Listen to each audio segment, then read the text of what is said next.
this time, we'll call the May 2nd Alexander County Board of Commissioners meeting to order. Chairman Mayberry is in transit. I believe there was an accident on Oswald Dam Road, so I am pitch hitting on his behalf.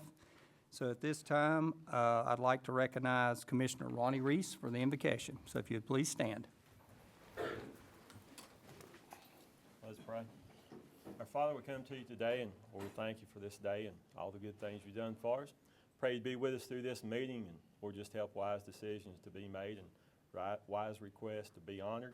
Lord, thank you for each person that's come out tonight. Thank you for the citizens of Alexander County, especially our county employees that are working hard every day for the things that we can enjoy.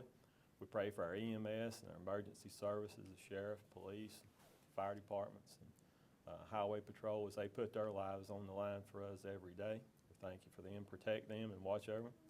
We pray you direct this meeting tonight, that we bring honor to you in what's said and done, and Alexander County would move forward. In your name I pray, amen. We'd recognize Commissioner Larry Yoder for the Pledge of Allegiance. Attention, salute, pledge. I pledge allegiance to the flag of the United States of America and to the republic for which it stands, one nation under God, indivisible, with liberty and justice for all.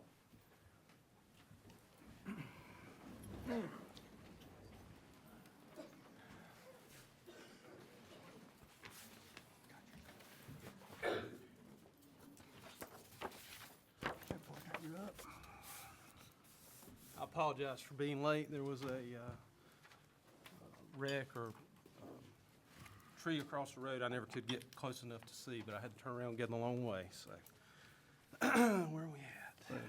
Commissioners' reports. Commissioners' report. Does anybody have anything? Mr. Chairman, I have a couple things I'd like to say, if I may. At this time, I'd ask them to put can you put that up on the screen, please? Ladies and gentlemen, the thing that I wanted to talk about tonight was the 40% net lottery proceeds that are supposed to go to the counties. It's a goal of the North Carolina Association of County Commissioners to seek legislation to restore the statutory requirement that 40% of the net lottery proceeds be allocated to counties for school capital needs and increase the annual appropriation of lottery funds until they reach the original sum of 40%. When the North Carolina Education Lottery was enacted, 40% of the annual net proceeds were directed to the Public School Building Capital Fund for county school construction needs.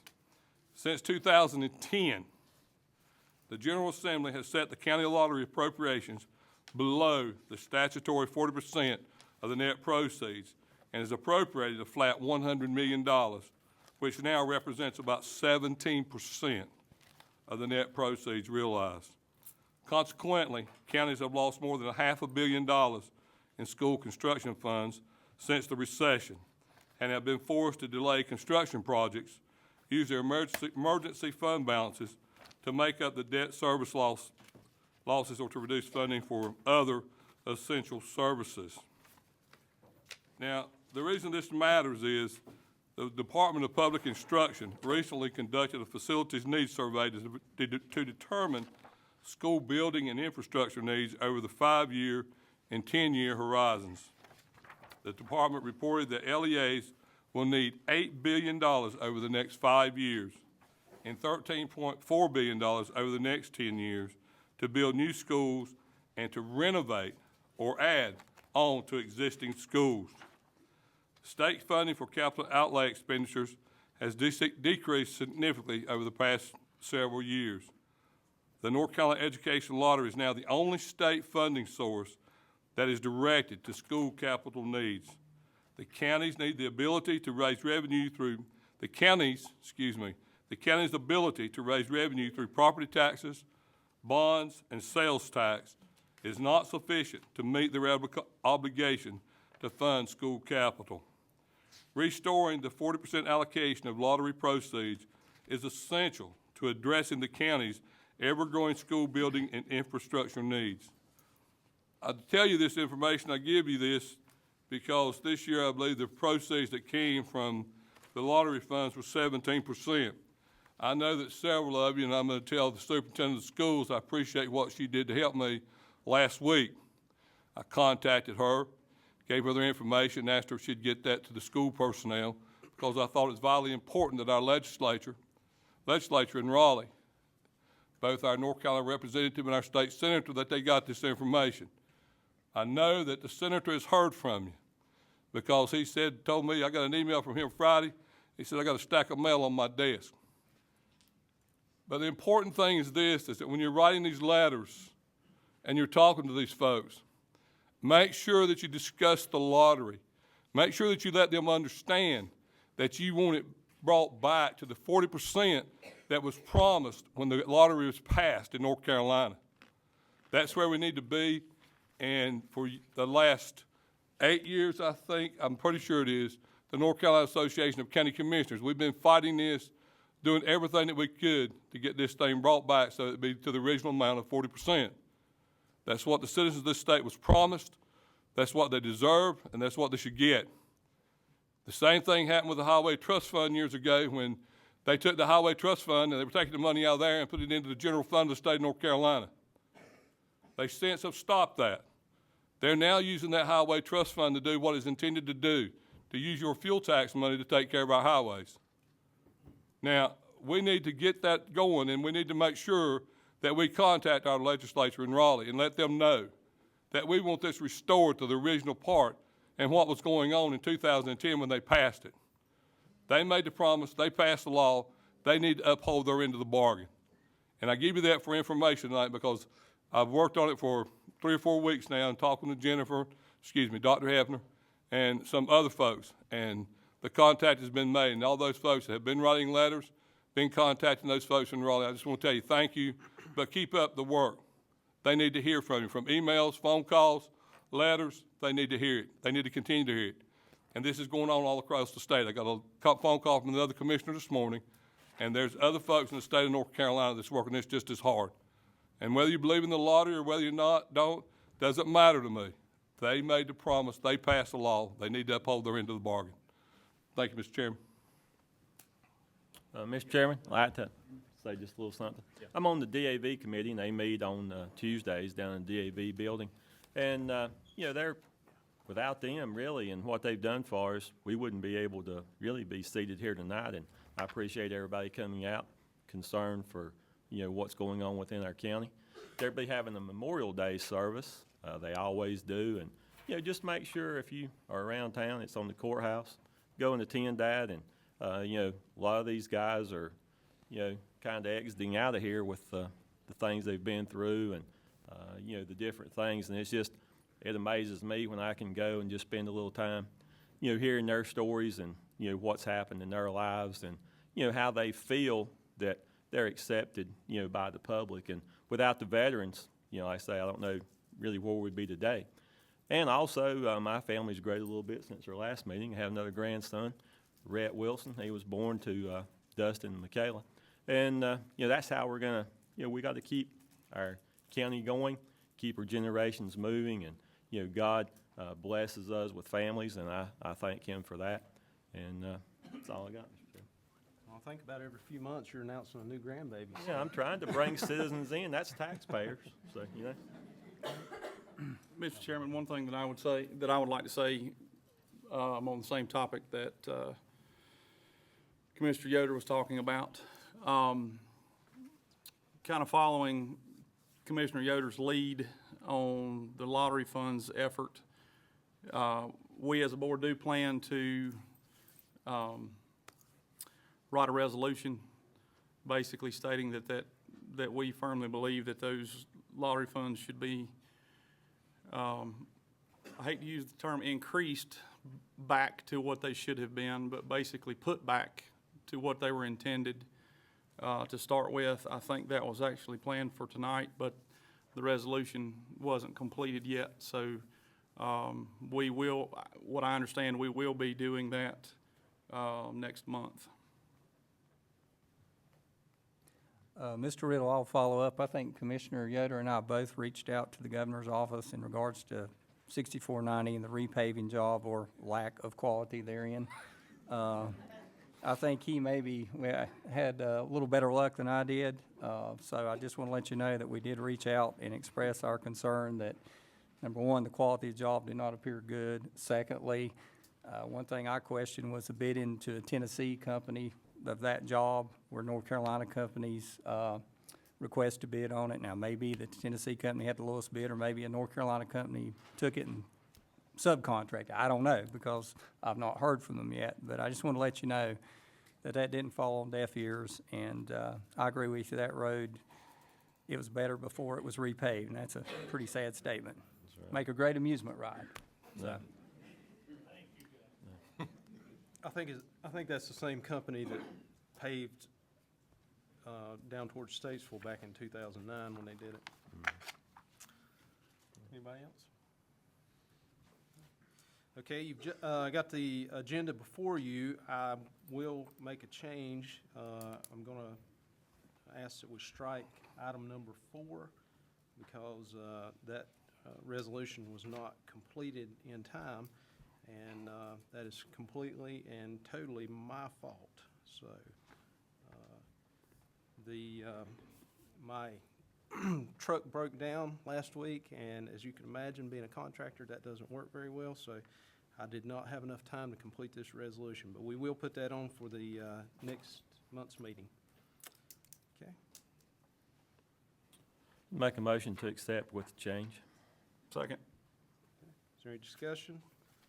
All those in favor signify by raising your right hand. All those opposed, motion carries unanimously. Okay, first on the agenda is public comment.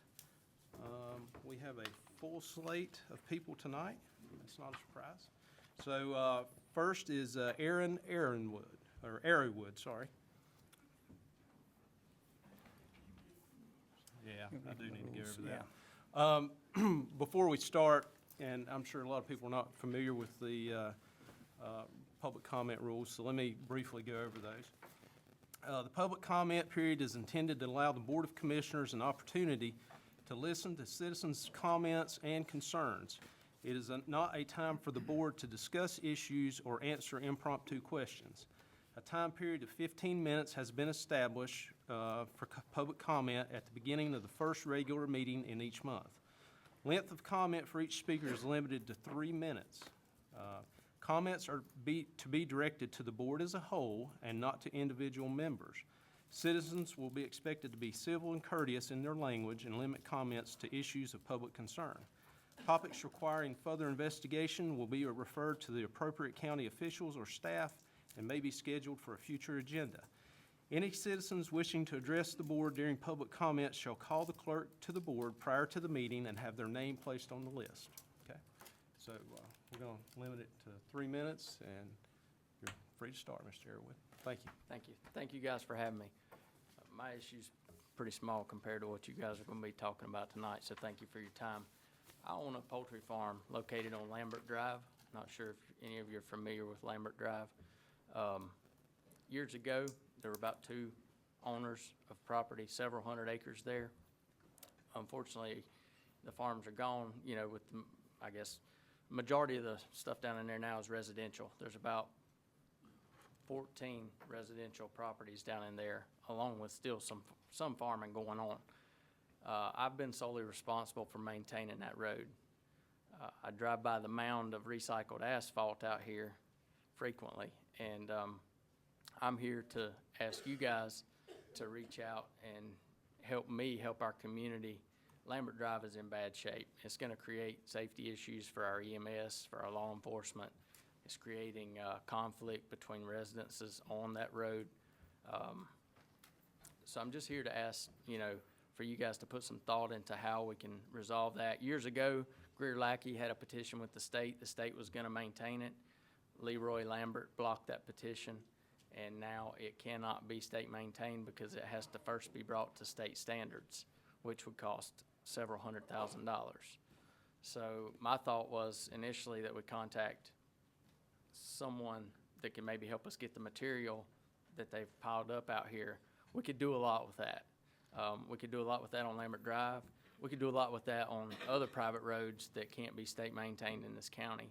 But that would also allow me to use my resources financially to expand my farm and stimulate our local economy by hiring additional help and doing other things with the funds that I have. So if you guys could please just keep that in mind, maybe think of, I've reached out to Mr. Wells, I've sent him an email. I reached out to Tom Tillis's office. They kind of, said, we don't handle that, here's where you need to go. So this is kind of my starting point, and I would just be forever grateful for any help you could give us.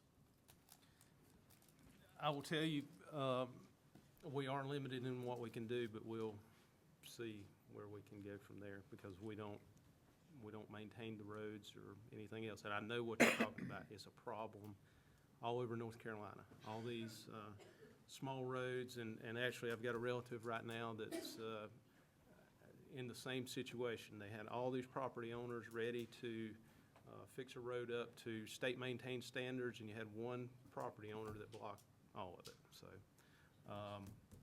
Rick, can you We'll contact him and see what we can do? Yes, Is there a road maintenance agreement between the 14 residential owners? There's nothing in place. Really? I've actually been solely responsible for keeping that road up. And is it a right of way? It or- is. Okay. If you look back, you can research it.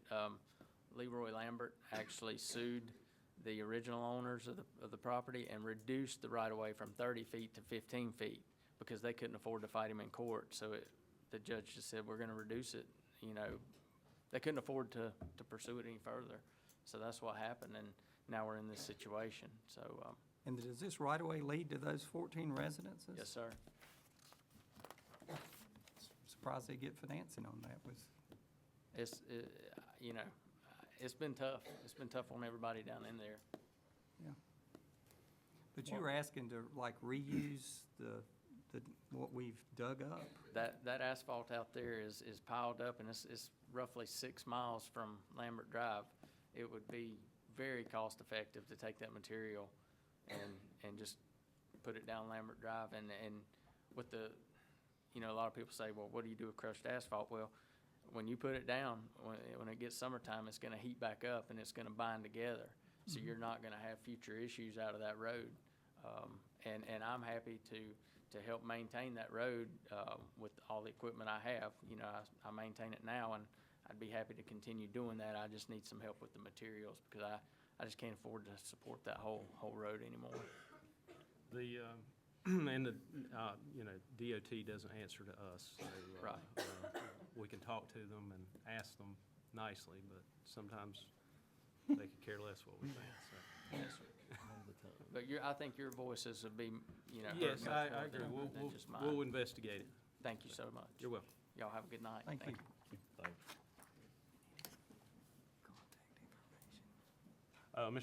Mr. Airwood, sorry, we need your contact information. If you would, just leave that with the people in the back there. Thank you. Second person on the agenda is Hank Lattermilk. Committee board, I have a newspaper that I have pulled off the internet. It's referring to what Mr. Yoder had talked about funding that's been taken and diverted. May I give you all? Sure, yeah. Okay. You can unfold it. It's information backing up the statements that y'all spoke of. And I think you got to that, Mr. Yoder. Thank you. My name is Hank Lattermilk, and I've been in this county my whole life. I have water with me because I battled stage 4 tonsil cancer about 8 years ago. I have a very fathomable reason of being here. I never went to Taylorsville. I went to Sugarloaf in 67 and 68. At that time in process, Alexander Central was being built. I went to Sugarloaf for 8 years, to which I was a freshman at Alexander Central. Amazingly, that was the last freshman class until the new addition. Now, we had the big idea then that middle school is what we needed. So we went to middle school. We had 3 middle schools to start off with. Then we closed the middle school at Taylorsville. Okay, then we get funding to go to the high school, and we put the freshmen back with senior high, which should have never been taken away because I coached high school wrestling during those years. We had 9th graders coming from the middle school, and they were picking up antics from the high school students and taking them back to the middle schools. And that wasn't a good thing. If some of the parents would know some of the things that they was taking back to the middle schools, you probably wouldn't have went to sleep at night. But one thing I want to speak on here is we're taking a location here where Taylor's Elementary is. At one time, houses 1st grade through 12th grade, and if I'm not mistaken, it even had a building that had some college courses in it. Kindergarten was added there. And if what we're getting ready to do here, the word closed here is not gonna have open at the end of it. It's gonna be morbid, it's gonna be final. And board, I just come to you and asked. I'm not saying that the school board hasn't done a good job. I'm not saying they haven't got their facts together. With the information I gave you, it helps you see that where the funding has went astray and we didn't get what we're supposed to, and that's neither the school board's fault or your fault. But please, I'm asking this. I have 3 students, 3 grandchildren that will be going to Taylor's Elementary next year. And that affects me very, very close. And I just ask that you do anything before you do close that, because like I say, once you put closed there, that is gonna be a location that used to be for great academics. A lot of people learn there, and it would be nothing but a ballpark. Now, if nothing but a ballpark's what we need, then maybe we need to just level off everything and build ballparks. But I don't think y'all feel that way, and I appreciate your time. Thank y'all for serving, thank you for serving, and thank you for giving me time to speak. Thank you, Mr. Lattimore.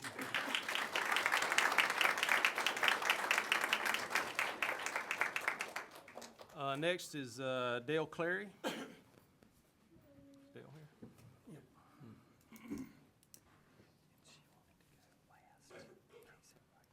Good evening. Well, I'm not going to ask you to keep the school open. Everybody knows my thoughts on that, along with the school board. And I trust everybody eventually make the right decision. What I want to talk about tonight in the brief 3 minutes is what I do feel very strongly about that we need to have happen to make the right decision. Number one, we got to keep being transparent. I think we're making improvements there. The real big thing to me is the lack of relationship between the Board of Commissioners and the Board of Education. I think that was pretty much agreed to at the meeting at Tell's Elementary, and I'm not placing blame on anybody. But based on my experience of serving 8 years, guys, we need both groups to understand the need and want to work to develop that relationship. But it won't work. When I heard a few weeks ago that everybody didn't know everybody, I said, what? We have such a huge county. We up to what? Well, we've lost some, what, 32,000, I'm guessing? I just want to throw out a couple of suggestions to you based on my work experience and school board experience. When I served on the school board, several times we've done like one-day retreats. You know, it's much harder to dislike somebody or think you dislike them if you take time to know them. Find out if they got a family, they got children. What's their challenge at work? What kind of crank calls are they getting from people like me? Find something to laugh at together. When you laugh at people, you look at them different. When I was on the board, we were asking for some extra support, which means we wanted more money. Usual dialogue back and forth. We set up a lunch meeting. No finance committee, make that clear. This was the full boards. we were jockeying back and forth who could afford to pay for lunch. We thought, well, let's test the humor of the commissioners. We showed up a paper bag, light bread, bologna, mayonnaise. Norris Keever used to scare the jeepers out of me. He said, what you got in the bag? And I told him. He looked at me and I said, we told you, we're broke. We need help. We didn't get everything we asked for, but we laughed about it, and the relationship was good. We didn't always have a good relationship. It took work. First year I was on the board, one of the commissioners' dad would attest to this. We had some rocky ways to go through, but we got there. Now, granted, financing the state was always better at that time, but we worked together. We worked together. And that's what we got to have, and I think that's what the community's looking for. Try some training. Zinger Miller, if you've ever done that. Plaque on my wall that Karis Bridget used to see. You focus on the issues and situations, not the individual. Don't make each other evil. There's no bad people in this room.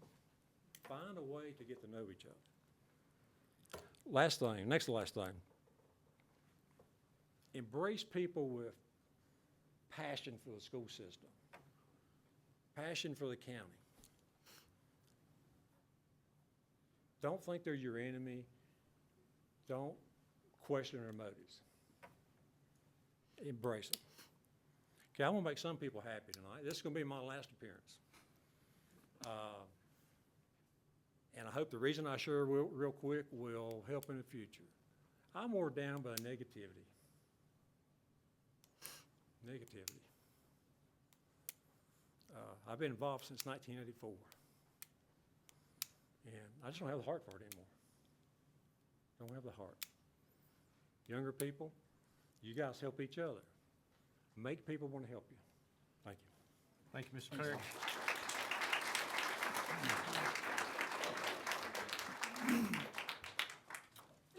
Next is Andrew Miller.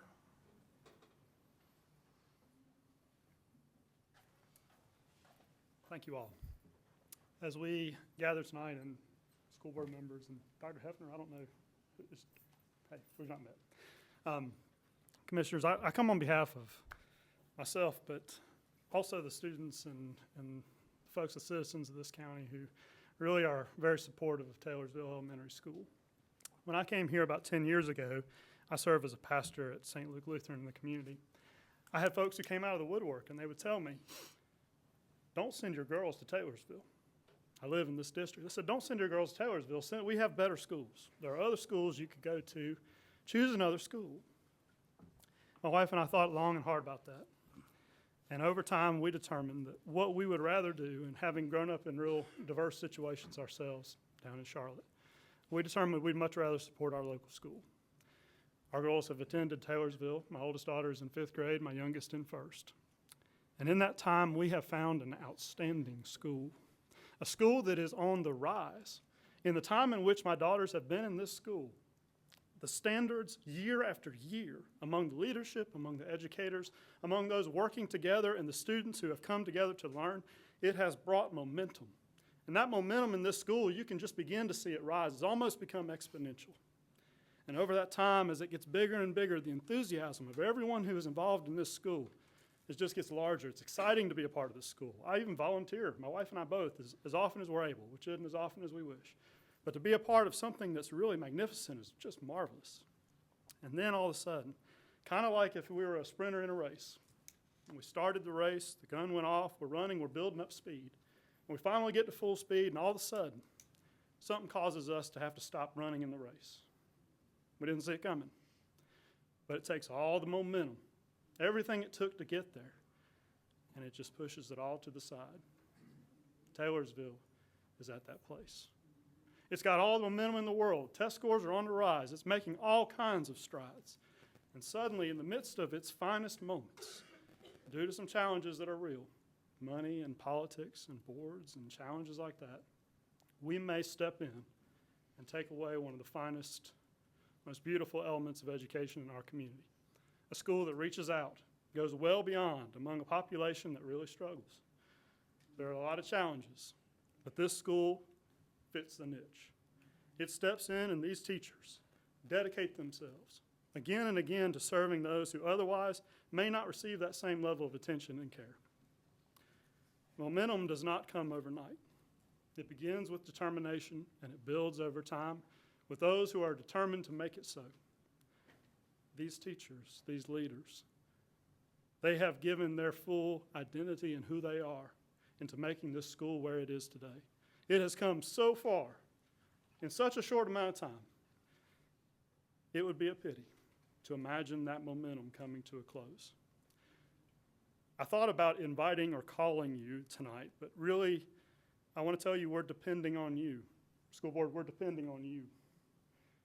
We don't have a lot of power unto ourselves, but we see the power of a great school, a school that is doing marvelous things, that is reaching out into this community, a treasure of this community, and I believe we stand at what could be, in this county, one of our finest hours.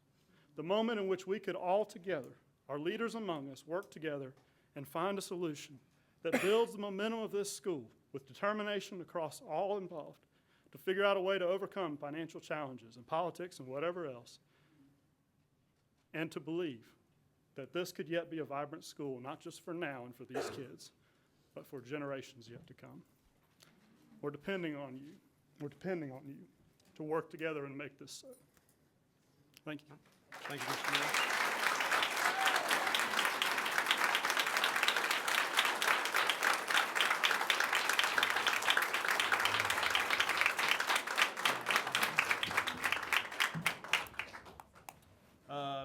Helen Chestnut.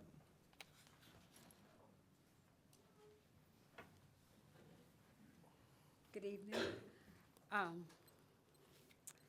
I am standing in behalf of the Alexander County NAACP and several parents from all the community have great concerns about the steps being made to close the Taylorsville School. A lot of the comments have been very positive from the parents, expecting, trusting, and believing that the folks in charge are going to make some good decisions that will help everybody. And that would include not closing the school.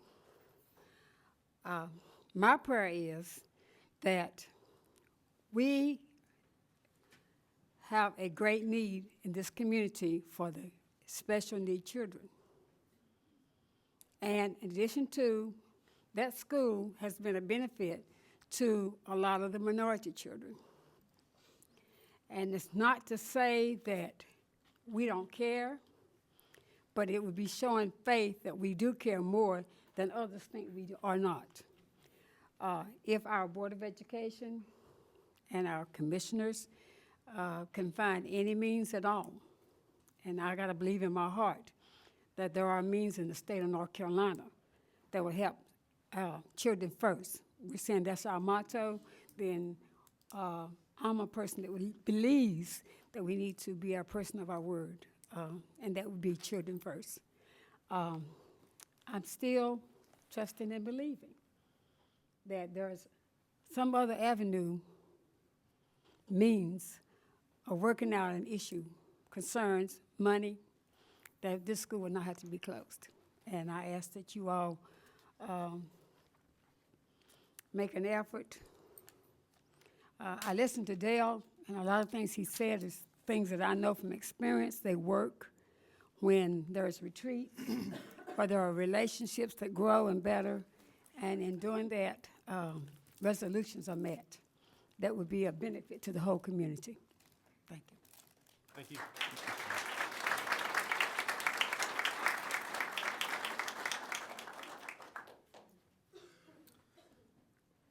Gordon Knight.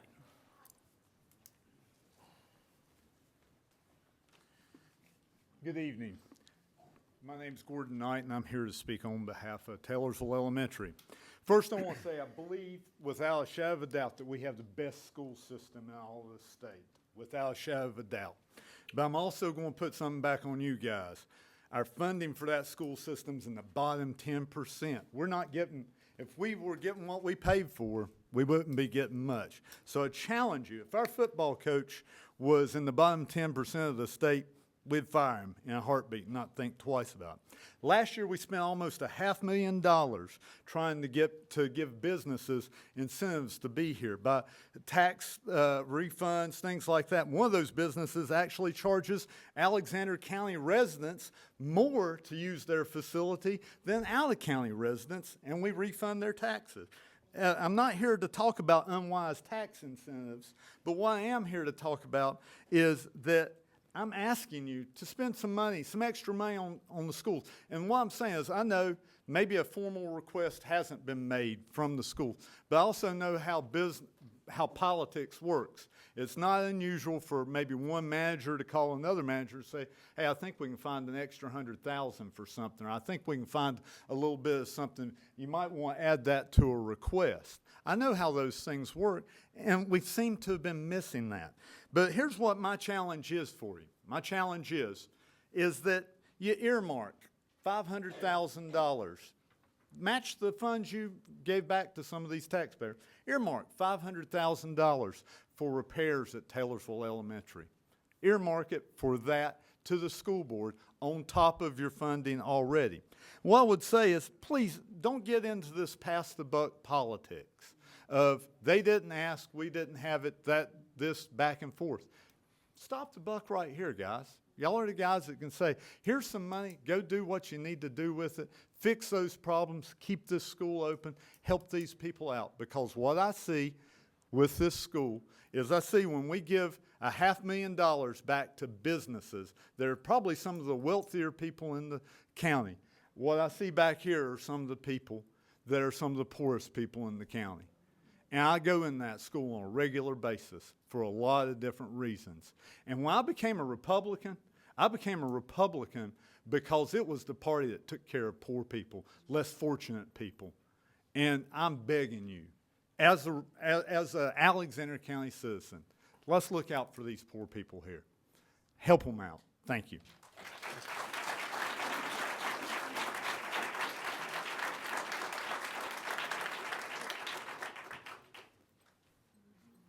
Ramey Robinson.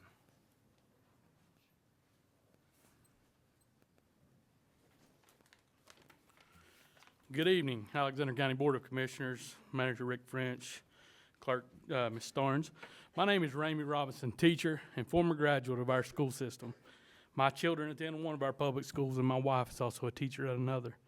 I am the local president of the Alexander County Association of Educators, which is a division of the North Carolina Association of Educators, and we are proud of the work we do each day to impact the students and our community. I want to speak to you tonight about the possibility of increasing funding for our local school system. In order to ensure that all our schools remain open and funded properly, I realize you're going to possibly need to increase it. I realize that a small local government, the tax revenue coming in, controls a lot of what you're able to do. I want to give you something to ponder. School systems, such as our local system, have seen a decrease in funding from the state over the last several years, which create many tough decisions on local government's part. Many disagree with the fact that we've seen our funding decreased for public schools, but we have seen public funding going to charter schools, which are not held to the same standard as our traditional public schools, and tax dollars continuing to go to private school vouchers. And yes, they do affect us in Alexander County. People have said for years they wasn't, but they are. Last week, a new bill was filed to increase that spending yet again on those vouchers. And I realize that Alexander County is in the middle of an enrollment drop across the board that is projected to continue through at least 2020-2021 school year. Even with a drop in enrollment, let's not hold back on increasing funding. The kids that are there still matter. We must continue to provide the best for the students we are serving, and will continue to serve each and every day, even if that means purchasing supplies for our classrooms, as many of us teachers already do on a regular basis. You have made a great effort on behalf of Alexander County to attract business and to encourage local spending in order to increase our tax base. At the same time, what better economic development plan than to fund our schools to the highest level possible? Growing an economy starts with a firm commitment to education.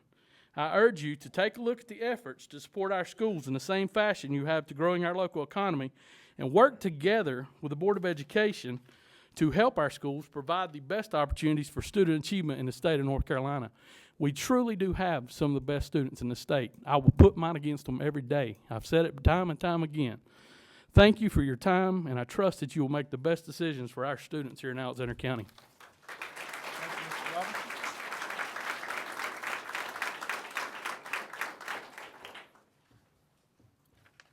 Next is Robin Moretz.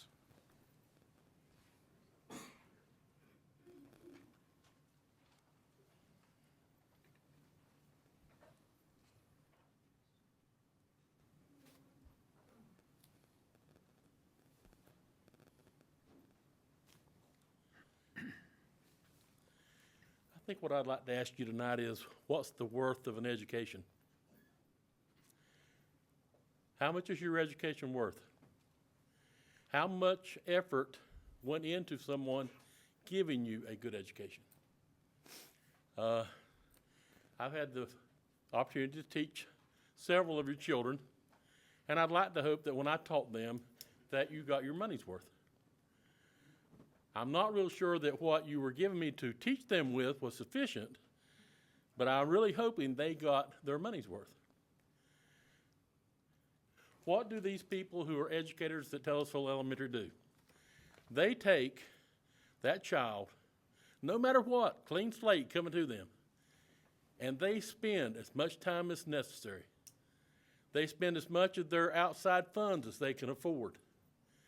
They want to make sure that they go the extra mile to give a good education, that your kids are getting what their educations are worth.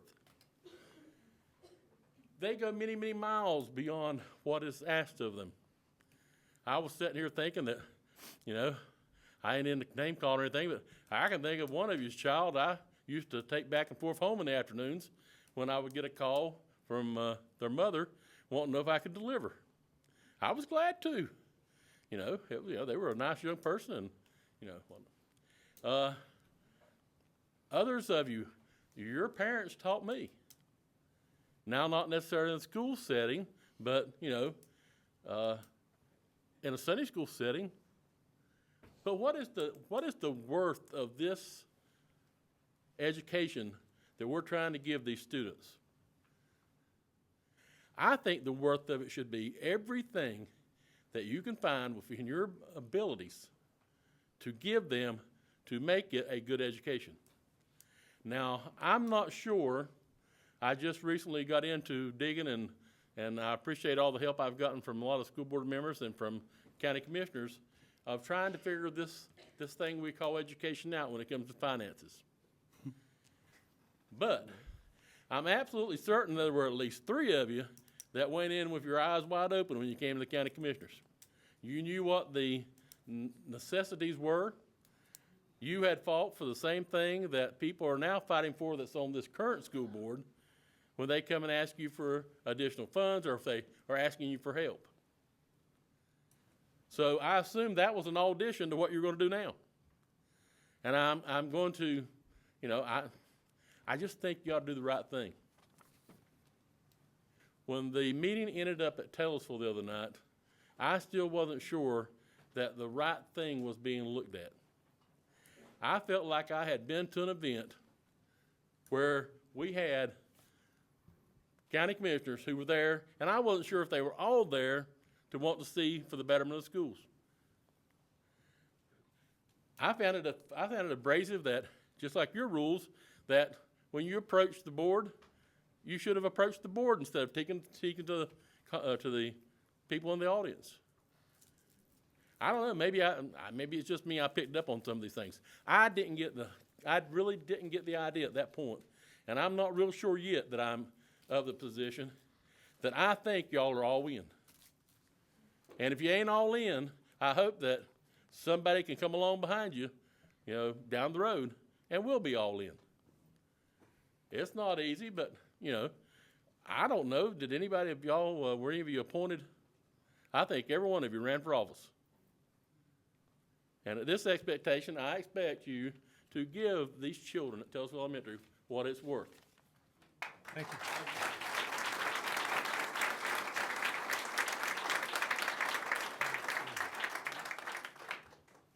Next is Amy Hopke. Huh? Where's Rodney Robinette? Okay, sorry. I said Robinette. My bad. Hi, Pull the microphone down. sorry. I've addressed you guys several times, not only for the school, but for special needs. And a lot of you know, that's currently on the board, that I have a passion for special needs. And that I fought to get a school here at CVCC for special needs because they need education. And I believe that the education at Taylorsville Elementary is the best you're going to get. I chose, and many of you have heard me say this, I chose to come here. I chose Alexander County to raise my children because of Taylorsville Elementary, because of the special needs program. That's why I'm here, and that's why my children were raised here. I have said it to many of you, Mr. French, Mr. Yoder especially, and Jamie, that Alexander County has the best teachers in this county, and I chose to be here. I chose this school because of their teachers, and what you are doing, whether it's transparent, whether the school board is misleading, whether it's being misleading here, I'm not really sure, but I do know that being an advocate for a special needs child and being a single parent raising a special needs child, that you need to do what is right for the children that do not have a voice, because they can't speak to you. They can't tell you that putting them on a bus is going to be traumatic. They can't tell you guys by putting them on a bus is going to be traumatic. But they tell us, because we're the ones that hold them when they're having seizures at night. We're the ones that hold them when they're crying because they have to get on that bus and drive. And you need to put them first. So I am asking that, one, you think about the special needs children and all children at Taylorsville Elementary, because, again, that is one of the best schools in this county, I believe. And all of our teachers in Alexander County are very good. And two, I ask you to earmark what money you allow Miss Dr. Hefner to have, and you allow the school board to have, that you earmark a certain amount for Taylorsville, so that we know as parents that this money isn't going to go anywhere else but to our kids. Because money can go just as quick as you give it to them. So I ask that it is earmarked for Taylorsville, and that these funds be given to us so that we know that our home school in Taylorsville is taken care of. And it's your job as county commissioners and as elected officials, it's your jobs as elected officials, and it's your job to take care of our children, that they be taken care of. So again, I just ask that you earmark our money, and you take care of our children, and you watch over all of them, including the special needs. Thank you. Okay, thank you.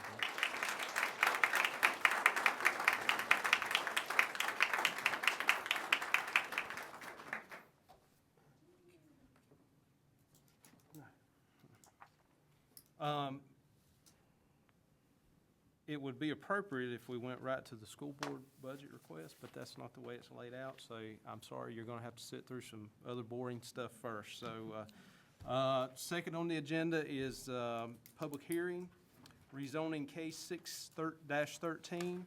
I call on John Pilkington, Planning and Development Director. Thank you, Mr. Chairman, and good evening to the board. I'll try to make this a little more exciting so it's not too boring for the people sitting here. You have a public hearing tonight for rezoning request 16-3. The applicant is HFW Development Company. They're requesting property that they own located at 2322 NC Highway 16 South be rezoned from its current RA20 residential zoning district to LI, which is the light industrial district. The current land use of the property now is it's residential with, and the double wide is vacant at this point, but there is a double wide mobile home located on the property. The land use is within 100 feet of the property. To the north are residential, to the south are commercial and vacant parcels. To the east is industrial, and to the west is residential.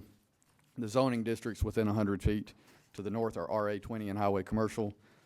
To the south, RA20 and highway commercial. To the east, light industrial, and to the west, RA20.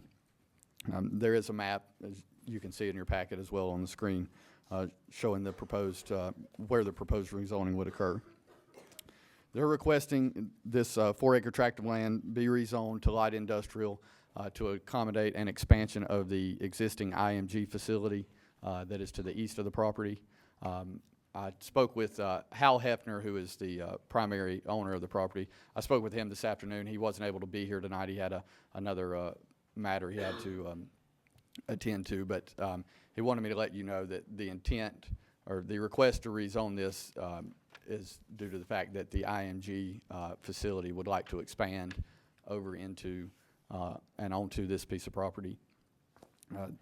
The Planning and Zoning Commission met on April 7th and unanimously recommended that the property be rezoned. They cited 2 factors: that the proposed rezoning is consistent with the future land use patterns in the county's 2008 comprehensive plan, and the request would allow for expansion of an existing industrial facility and would be a positive economic impact for Alexander County. So if you have any questions. Is this not the same property that was rezoned from light industrial to residential just a few years ago? I'm not sure. I believe it was. I would have to research that. I was not serving. Does anybody remember that? You remember that? Huh? I didn't. I don't think you did. I didn't. Please. Yeah, I'm sorry. I'm sorry, I didn't, I I'm glad apologize. you reminded me. Hang on one second. This is a public hearing, so I need to open the public hearing. Motion to open public hearing. Second. Second. Okay, is there any discussion? There being none, all those in favor signify by raising your right hand. Sorry. Little board etiquette there. Okay, go ahead. All right. But you're not positive? I'm not aware. It did not occur since I've served as county planner and planning director. It did not occur during the time that I've been serving. I believe this is the property. It may be another property there, but anyway, it's right there close. That's gotta be it. But anyway, does anybody have any questions? So they're gonna expand across the street, is that basically what they're gonna do? Well, They're just gonna expand the existing building. they're going to expand the existing building, is my understanding. Very good, thank you, sir.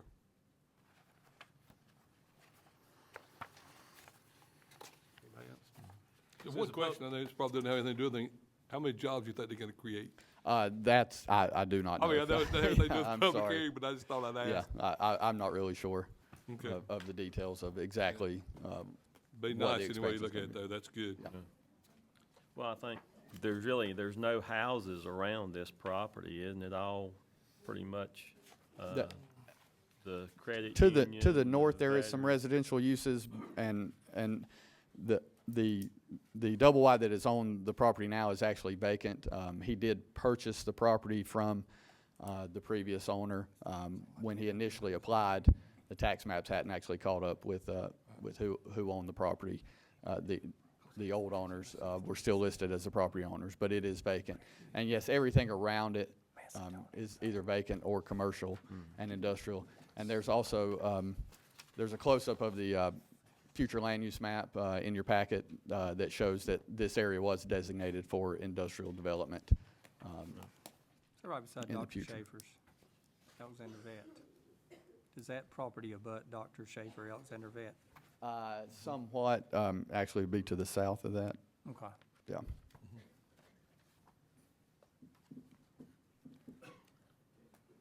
Anybody else? This is a public hearing. Would anybody in the audience like to speak?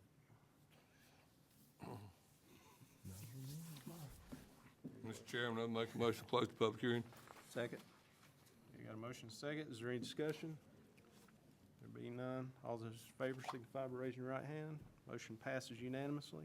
Mr. Chairman, I would make a motion that we approve rezoning case 16-3 based on, one, the proposed rezoning is consistent with the future land use patterns in the county's 2008 comprehensive plan, and two, the request would allow for the expansion of an existing industrial facility and would be positive economic, or could have a positive economic impact on Alexander County. Second. Is there any discussion? Being none, all those in favor signify by raising your right hand. All those opposed, motion carries unanimously. Okay, thank you.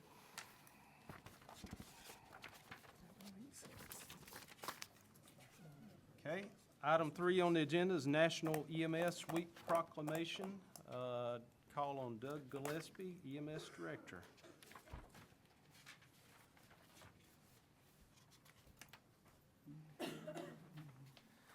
I'd like to thank you for the board to the time to speak. First, before we start on the proclamation, I just wanted to give an update.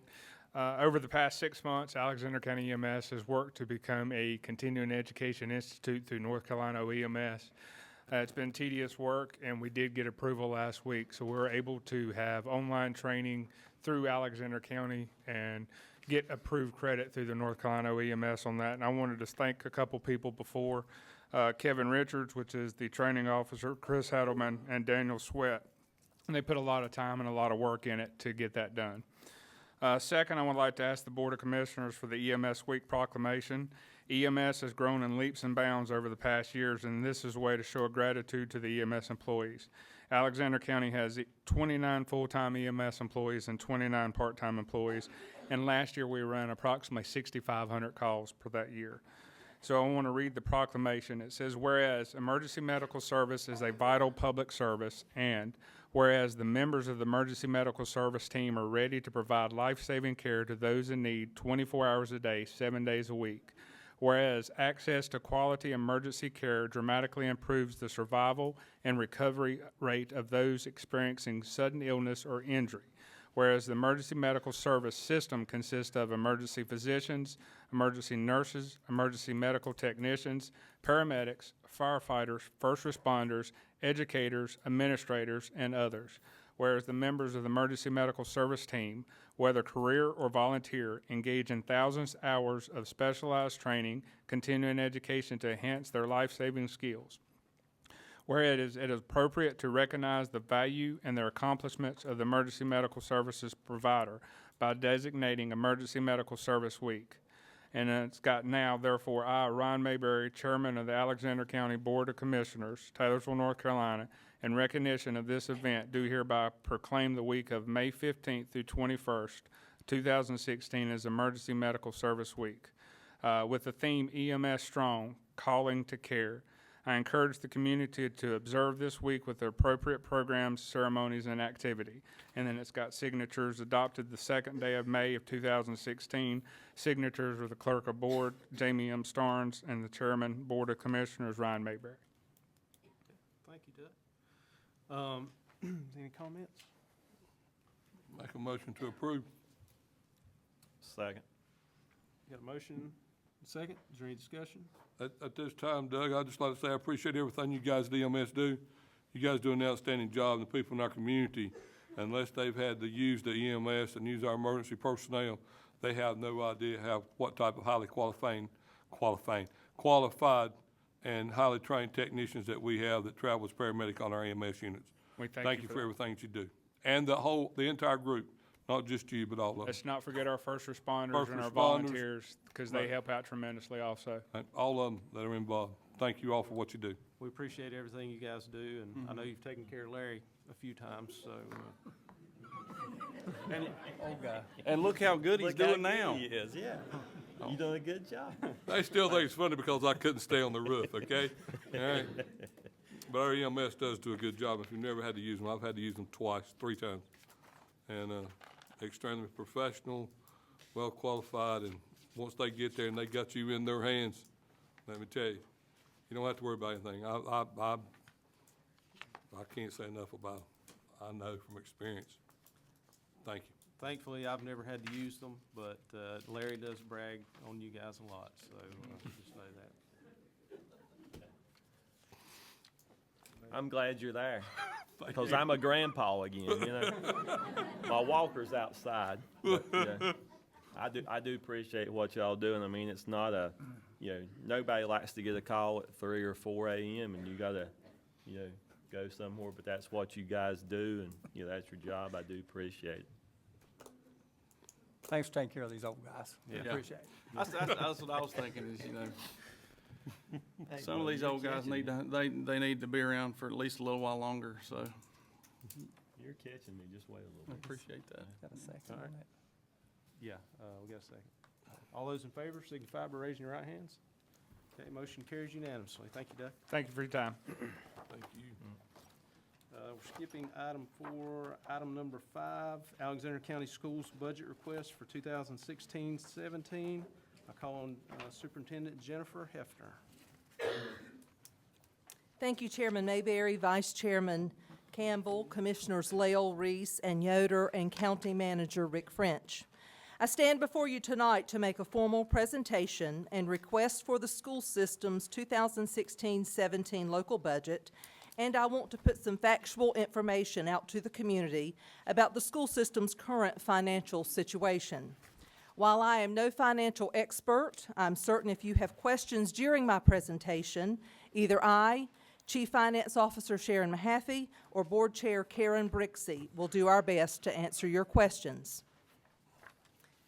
As we get started, I would like to reiterate that we do have a strategic plan that serves as a framework for the work we do in this school system. Tonight's presentation will primarily involve optimal operations and our 2016-17 budget request for the system, but I want to mention all 6 areas of priority: student success, lifelong literacy, professional excellence, collaborative community, transformational technology, and optimal operations. I'm nearing the 2-year anniversary of serving as this school system superintendent. I will speak this evening about things I know, not about what has happened in the past. In my 2-year tenure, the biggest challenge to this system has been the declining student enrollment and the loss of funding that has resulted due to this decline. The numbers that I have on the bar graph that you have are actual numbers taken on the 10th day of school for the 5 years that we have listed. You can see that the number of students is with the blue bar, and of course the decline or the loss for that year is indicated with the red bar, with one year being 76 students to 96, then 30, then a big jump. We lost 181 students, and then most recently, 138. As I said, these are hard numbers. They are not projections from the state.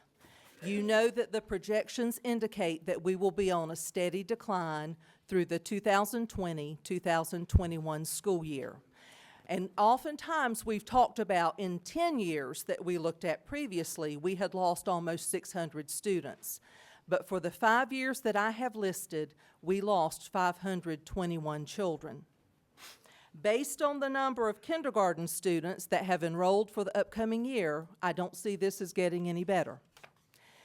Please note that in December, our county had to revert back over $200,000 to the state. And that was because the enrollment that they had projected did not match the number of students that we had lost. Anything over 100, you are funded for. So, and anything below 100, you have to send back a reversion. The actual number that we were down, based on our numbers and their projections, equaled 121 children. Therefore, in December, we had to send the state back over $200,000. Declining enrollment does take its toll on funding. We receive approximately $5,961 per student in state funding. In 2016-17, we anticipate being funded for 198 fewer students than we have been during the current year. This totals a loss of funding over $1 million from state funds. You will note in the formal request that I sent in narrative form to County Manager French, we asked for $624,724 for the loss of enrollment. Now, if you're wondering, Jennifer, those numbers don't jive. Obviously, $624,000 does not equal the $1 million that we anticipate losing. If you recall last year, we submitted a 3-year projection in what we thought we would lose based on declining enrollment. And what we thought we would lose was less than what it looks like we're going to. And I went with the number that we submitted last year as the projected number, or the projected amount that we would lose in state funding because of declining enrollment. That's where that number came from, was the chart that I submitted last year. Funding allotments. Despite the fact our enrollment's declining and the state and federal allotments are being decreased, the fixed cost for this school system to maintain and operate 10 schools remains the same. Fixed costs reference things like utility costs, expenses for phones, overall upkeep of buildings. It doesn't matter if we have 20 children in a building or 500, we still have some of those very same fixed costs that don't change.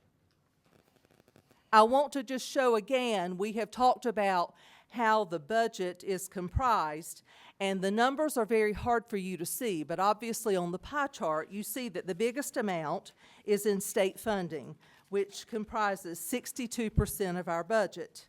And then, of course, followed by general expense in Fund 2, federal funding in Fund 3, capital outlay in Fund 4, child nutrition in Fund 5, child care in Fund 7, and then local funds in Fund 8. I want to talk a little bit about state funding. 62% of our total budget comes from the state. State funding has been reduced because of cuts the legislature has made, and couple that with declining enrollment. We've tried to reduce spending to make up for these cuts made by the legislature. Declining enrollment is a problem because state funding is based on the number of students we have in our school system. We've lost students, and our largest source of funding, therefore, has been reduced. When we lost state funds, we had to move those expenses to the local budget.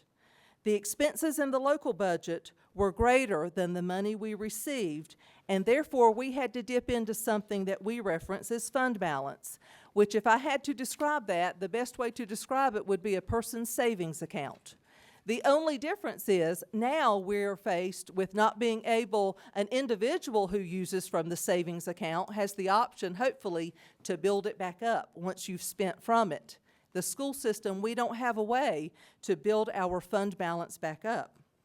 Our fund balance obviously is getting low, and we have to look for additional savings before it gets too low for us to pay our expenses. I want to also mention that because of declining enrollment, we're looking at decreased allotments for the upcoming school year. We're looking at having 001 classroom teachers. What that means is state-paid teachers will have 228, and that is a reduction of 6.5 positions based on what we have had this past year. In building level administration, we're looking at 170.66 months, which is a reduction of 2.6 months of employment for school-based administrators. For instructional support, we have been declined to 23. That's a reduction of either 1 media coordinator or 1 school counselor. In vocational education months of employment, that's how that budget is figured. We're down to 260 months of employment, which is a reduction of 13 months in comparison to what we have received this past year. As you saw, one of our priorities for the school system is transformational technology. Technology dominates the world our students know, but a technology-filled world is also the world we are preparing them for when they graduate from high school. We are looking at, for the 16-17 school year, needing a grand total of $295,526 for the leasing of devices. And I've broken that down. That's 1,200 student devices in grades 6 through 8. That's 525 devices for the pilots that we will implement in grades 3 through 5. That's 273 teacher devices and 75 devices for the students earmarked to go to the early college. Now, this additional cost to the school system obviously is something that we had also talked about last year, and we're making the formal request that we use this money from the half-cent sales tax reserve to cover the cost for the leases of these devices. I would like to talk next about the school nutrition program. Funds are needed to supplement the school nutrition program due to a loss of revenue. This is a result of higher food cost and decreased student participation. Also note, our school nutrition program must operate under very strict nutritional standards and guidelines. Some of those are reduced sodium content, use of whole grain items, and smart snack standards. Also, please know that lunch prices are required to increase annually in Alexander County as a result of federal pricing guidelines. And if you don't understand that, what that means is the feds say that whatever we charge for a lunch has to equal what we receive back in a reimbursement for a free meal. We're not up to what we're getting back for a free meal. So what that means is that we are looking at annual lunch price increases, and the maximum can only be 10 cents per year. So to get up to that equal amount, we're looking at another 10-cent price increase for lunches for the 16-17 school year. We are making a formal request for $150,000 to supplement this program because that is what we paid from our fund balance this past year. It's evidenced in the audit that was done on the school system books that we had to use that to keep our school nutrition program operating at its current level. The next thing that I would like to speak to is the appropriation of fund balance. As I said, fund balance is a technical term, I guess, for a savings account. And this year, we are projected and seem to be pretty much on track to use $692,151 to balance our current expense budget. If the current trend continues, we will have this funding source for just over 3 more years. And please understand, we've had some question as to why we would need $2 million as the threshold to keep in our fund balance. I'm going to talk about that a little bit more in a later slide, but what I want you to understand, to operate, the school system requires some fund balance for cash flow, and I'll speak to that $2 million number later in the presentation. Facility needs. We had a facility study published in 2014 that indicated 2 primary areas of concern with our current facilities, one being at Taylorsville Elementary, the other being at Sugarloaf Elementary. And what I have done is broken down from that facility study exactly what it told us. At Taylorsville, it would take $2.2 to $2.4 million for construction, plus the cost of a new roof would be approximately $696,000, and replacement of the HVAC system would come in at about $95,000. You total those numbers together and you have just more than $3 million. At Sugarloaf Elementary, $2 million needed for construction plus a new roof replacement at $279,000 and the replacement of the HVAC system at $56,000, totaling more than $2.3 million. We've had some spirited discussion about what we have available to us currently. Funding for capital projects, and what that means, school renovations, things of that nature. We have two areas that we can fund those capital projects. One being from half-cent sales tax, the other being from lottery funds. In half-cent sales tax, as of, I guess, last week, Sharon, is that correct? We were showing $3,823,146.08. We have earmarked $468 that I'll talk about in a chart that's coming up in the presentation, leaving us a balance for the year at just over $2.7 million. In lottery funds, we have just over $2 million available to us. This chart was shared during the joint budget committee meeting between the Commissioners and Board of Education on March 21st, 2016.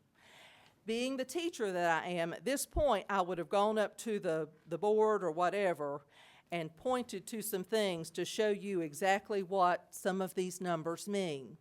But in 2016, we were looking at spending $787,800 on the classroom building being built on the campus of Alexander Central High School.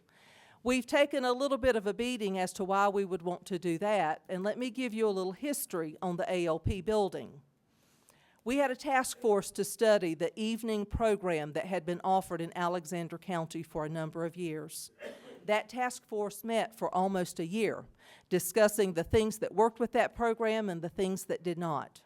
Things that did not work with the evening program, one of which being students were earning an average of 2.6 credits per year. Do the math, at 2.6 credits per year, and they're supposed to have 28 to graduate with a diploma, they would have been at the alternative learning program for a very long time. Also, when we studied attendance, more than 50% of the children attending the evening program were missing 40-plus days of school a year. Couple that with exceptional children who needed some pretty intense help in an evening program that only lasted for 3 hours, 3:30 to 6:30 in the evening, and then all the children who probably should have gone to the alternative program but could not because transportation was the responsibility of the adult. We talked and studied and looked at other programs, like I said, for almost a year, and decided that the evening program was not as effective in Alexander County as we had hoped. And at that point made the decision to transition to a day program, of which we have done this year. That program is housed in the old Wittenberg School, and that school certainly has facility needs also. If you've walked through that building, you know that firsthand. But moving to the campus of Alexander Central High School in the long run helps us financially. That staff is made up of over 100 teachers. We currently have 4 administrators, 3 principals and 3 assistant principals and 1 principal. And being on that campus gives us so much access to school staff, an administrator when needed, resource officer when needed, and that sort of thing. So there were lots of things that went into the decision to use half-cent sales tax to construct a 4-room building for the alternative learning program. Also money earmarked this year, $69,579 for technology, and those are things that we have going on in the middle schools currently. $18,000 was needed to replace the phone system at Ellendale. Also, we had to do some unexpected work at Ellendale on the HVAC system. We have some things earmarked for roof replacement, but you can see what we have done over a 5-year period with half-cent sales tax money, and you can see what it is earmarked for. Now, what you don't see on this particular slide are school names. Like if you see in 2017, $645,000 for HVAC replacements, we do have the paperwork that documents exactly which schools that would pertain to. And the numbers we're working with are the numbers that were published in the facility study. Also at the bottom, we'll go across and you see a total over a 5-year period coming in at $6.5 million. Now go down below. We had to project what we think we would earn annually in the half-cent sales tax money. Those are just projections because sometimes those figures change. This year, we were projecting $655,918 that we would earn in that particular line item, and it looks like it's coming in higher than that, and that's great. But we had to have numbers to work from, and please remember, budgets are fluid, so they change a bit sometimes for what you plan and what actually happens. But if you look over to 2018 and you see the earned for the year jumping up to $804,323, the reason for the increase is that we will have a debt service paid off that we won't be paying on a building project that we are currently paying for, and that's why that number jumps a bit. But you can easily see the available amount from the previous year, how much we project earning, the total available to us, the total that we have earmarked in the different areas, such as HVACs, roofs, different things, and you see what we carry forward. So that by the time we reach 2020, we're looking at carrying forward $199,237.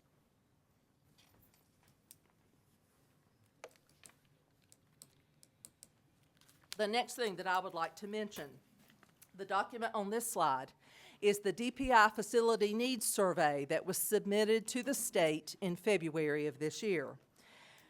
This document required commissioner's approval and the signature of the chair. And the difference here is we had to use a lot of the same numbers, but because it was an Excel spreadsheet that the state had created, some of the figures don't exactly jive, but we reported something very similar as far as what we would need in facilities in 5 years, totaling over $10 million. Now I'd like to speak to lottery funds. When the North Carolina Education Lottery was enacted, 40% of the annual net proceeds were directed to the Public School Building Capital Fund for county school construction needs. Mr. Yoder and I did speak last week, and I certainly appreciate him feeling like he could come to me and say, Jennifer, I need some help. I need some help pushing out some information about what's happening with our lottery funds. School system staff and Board of Education members were emailed about this issue last week. We have worked together and we're making employees aware of the situation involving lottery funding. Letters and emails have been sent to our legislators communicating how this loss of funding directly impacts the Alexander County school system. And I know that they're being received because we've gotten back a couple of clipped responses from let's just say our state senator, okay?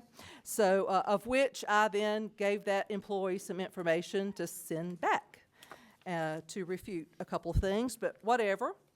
Our school system obviously has taken a hit. There's a big difference in 40% and 17%. We have lost approximately $400,000 in funding per year from this funding source. It further delays our ability to address capital needs to our system's facilities. We are projected to receive $349,171 in lottery funds for this school year, 15-16. And at this funding level, we're going to have to wait at least 4 years to address any major renovation projects in our system. And I defined major renovations as being $1 million or more. You have to wait for that money to add up because you know that $349,000 doesn't go a long way when you're addressing capital needs. Now let me talk a little bit about fund balance. The reason that $2 million is our threshold for cash flow in fund balance is because we have to have money available to us. Primarily in the month of February, teacher supplements alone, which are paid in February, total more than $1.4 million for the system. Also, 1 month's operating expenses for the month of February comes in at over $500,000. When you add those together, that's where we came up with the $2 million threshold as far as money we needed to have available to us in that particular line item. On June 30th of 16, we are projected to have $4,170,119 in our fund balance account. I've already spoken to the amount that we are planning to use this year to balance our budget. That was just under $700,000. When we did the math, we will have 3.13 years of fund balance remaining at this rate of use before we reach that $2 million threshold. Now, the health of our fund balance in 2014 is not the concern that I want us to be talking about at this time. What I want us to talk about is the rate of use. Over the past 4 years, nearly $2 million has been used to maintain staff and programs in our 10 schools. We have to find a way to reduce the amount we are using from this particular line item. I want to talk about our expenses, and again, you can't read the numbers, they're so small, the audience can't. But our expenses, the big blue piece of that pie, that is salary and benefits of personnel. 82% of this school system's budget is spent on staff salaries and benefits. And then you can see the smaller pieces of the pie.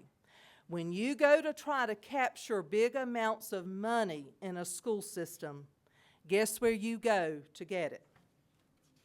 To the largest piece of the pie.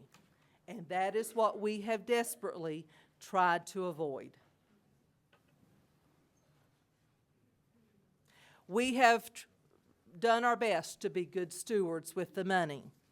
This particular slide was entitled Number of Employees, and it shows employees, the number of employees we had in 2010 in this school system, all the way down to 2015. And you can see that we have indeed captured positions. Now, we haven't riffed anybody. We have not had a reduction in force. The way we have done this is through retirements and resignations. We have not filled positions, but we have done our very best to be good stewards of money and cut positions and not fill positions when possible.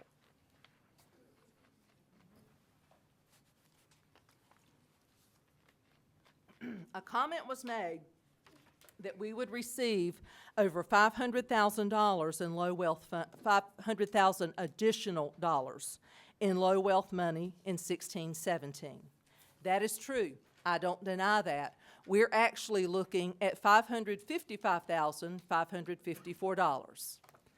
This additional funding will help cover the cost of decreased positions. Do you remember back to slide 9 when I talked about losing 6.5 teaching positions, month of employment for our school level administrators, a support personnel being either a counselor or a media coordinator, CTE, a teaching position, because they are going to lose 13 months of employment. This money will be used to backfill those decreases that we already know are coming. So to say that we can earmark this additional money for other projects, what our plan is at this point is to backfill so that we don't have to cut positions. Currently, I want you to know how we use low wealth funds. We currently pay for 11 teachers, 16 clerical positions, 2 school-based technology positions, and 1 ESL teacher assistant. When positions are paid from funding sources outside of state positions, these funds are not supplemented to include anything such as teacher raises or increased benefit costs. There is talk that there will be a teacher raise this year. My hope is that there is. But please understand, the only money that is covered with those raises and increased benefits are state-paid positions. Low wealth positions, look how many we have. Funding, extra funding doesn't come with those increases. We are given amounts of money and we're told that's all you're getting, make it work for your system. So that, again, is something that we will be faced with is paying out of the pots that are not state allotments to cover the raises and increased benefits. Dr. Head, Yes, sir. I'm going to speak to that for just a second. Yes, okay? sir. This past weekend, there was some very interesting information that came out on, I was watching a program on the state network, and all these positions that she is talking about that are not state funded, they're going to be looking at the local school systems to fund these. The talk is to try to get teachers up to $50,000 per year. I don't see the state being able, as she is saying here, to be able to fund all teachers at $50,000. It's going to take local funding to make it happen. Now, the state can say they're going to do these things, but I'm telling you, and pay attention to what she just said, because I totally agree with her. This money is going to come from local revenue.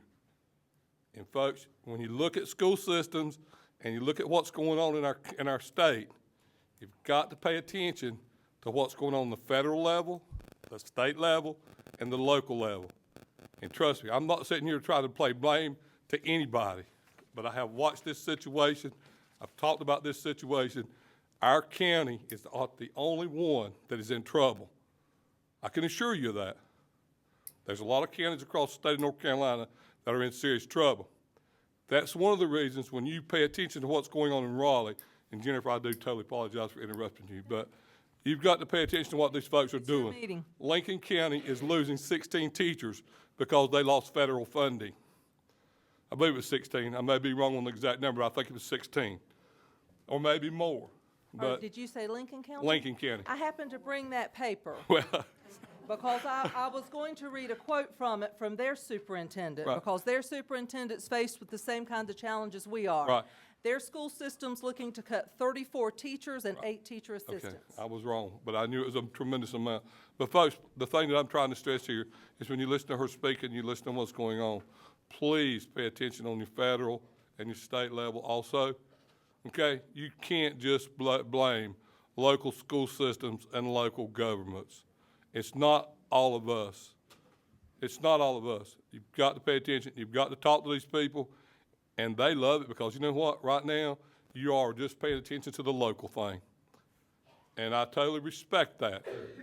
But pay attention to the state and the federal level, and your senators, your congressmen, you better be picking up the horn. I'm telling you. Because they're going to bring it right back to the counties, and it's going to end up right in this school board's lap, right in this commissioner's lap, and right back in your pocketbook. Trust me. I'm sorry, Jennifer, but I had to make that statement because it just bothers me. Thank you. Thank you. Chad, if you'll turn to the next slide, please. I want you to better understand teaching positions in our system. Right now, as far as, we talk a lot about PRC codes. And if I go to Sharon and ask about a position, I'll say, which PRC are we paying that position from? And if she says it's an 001 position, that means it's a state-paid position. If she tells me it's an 013 position, that means it's a CTE-funded position, and so on. You can see in this chart that we have positions that we are allotted, and we have dollars that we are allotted. So in classroom teachers for this past year, we had 234.5 teaching positions. We had enough months of employment to cover 26 CTE teachers for the system, for a total of 260.5 teachers. Now, in the other pots, such as the local fund, the disadvantaged student supplemental funds, and different things, we receive pots of money that we do pay people from. And I just wanted you to have an understanding of all the different pots that we're paying teachers from, that we will not receive the additional money to cover raises and increased benefits. So that comes either from within that pot of money, which those pots are declining also, or it comes from our local budget. Or when that runs out, it comes from fund balance. Mr. Yoder didn't see what I was going to talk about next, but this is something, I just don't believe in saying, it's your fault, no, it's your fault, I did this, no, you did that, kind of thing. I don't see where that's very productive. But I do need to mention, we have a problem, and it's a national problem. Also, we have a very big, in my eyes, state problem. This was sent to me by one of our principals who had found it in an article, and the sources were Education Week and the U.S. Census Bureau. And what was telling about this picture of the United States, first of all, when I saw that the national average per pupil in the nation was over $11,000 per child, I was like, are you kidding me? Because do you remember what I had on our slide? It was less than 6. Okay? Well, then you look at the country, and something else that was very striking to me, we have an issue in the southeastern part of this country. And I talk to teachers and principals all the time about, folks, we have to make sure that our children are globally competitive. We have to make sure that when they go to apply for college, they're competitive with children from other parts of our state. But look up there at New York, at the top of the map. New York's a dark-funded state, so that tells me they're in that $11,000 range per child. Our children will compete against those children to get into universities and for jobs. This is an issue for us folks in North Carolina, but also it's a national issue. And then the next slide. You all know that our governor released his proposed budget last week and talked about what a friend that he's been to education. Well, that was refuted very quickly with tweets like what I have included right here, which compares 2008-2009 numbers to 15-16 numbers. Per pupil spending decreased. From 2008 to 2009, look at the hit we took in textbook funding. Look at teacher assistant funding. And then look at teacher pay rank. In 08-09, we were at 25th. In 15-16, we dropped to 42nd. The only thing that increased on this particular chart of numbers was the number of students being educated in North Carolina. So this is not only a local issue, it's a state issue and a national issue. Now, I'd like to take a moment to just recap really what we're asking for. This is the formal request. The continued base allotment that we received, it's the same amount that we received from the commissioners last year. We would like that continued base allotment of $5,631,900. We are asking for an expansion to cover the loss of revenue in our school nutrition program to the tune of $150,000. We are asking for an expansion to cover the loss of enrollment funding. Again, that number I gave you, $624,724. We're asking for an expansion to cover the projected cost savings of closing a school versus maintaining all 10 schools at $540,642.25. We would ask that that be recurring annually to offset the use of fund balance. And we're asking formally for an expansion to cover the cost to renovate Taylorsville Elementary to the tune of $3 million. Grand total for all of our requests for the 16-17 school year, $9,947,086.25.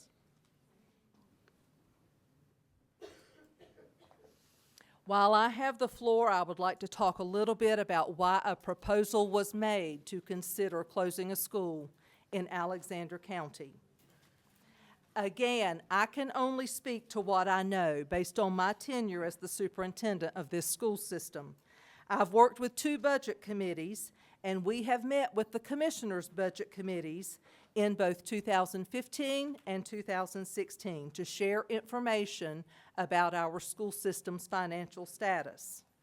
Please listen as I read the topics that we have discussed the past 2 years. I have it broken down for 2014-15, and then the next slide will show 2015-16.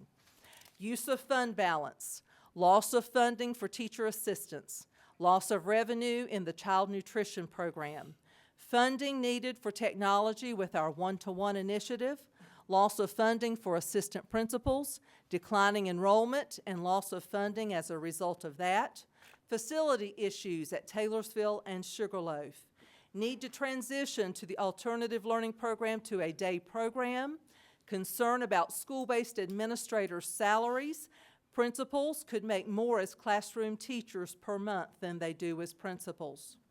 Classified staff salary schedules need to make all data managers 12-month employees, facility needs at Bob Grider Baseball Stadium, safety issues with railings at the high school football stadium, and system benefits for a GPS tracking system for our school buses.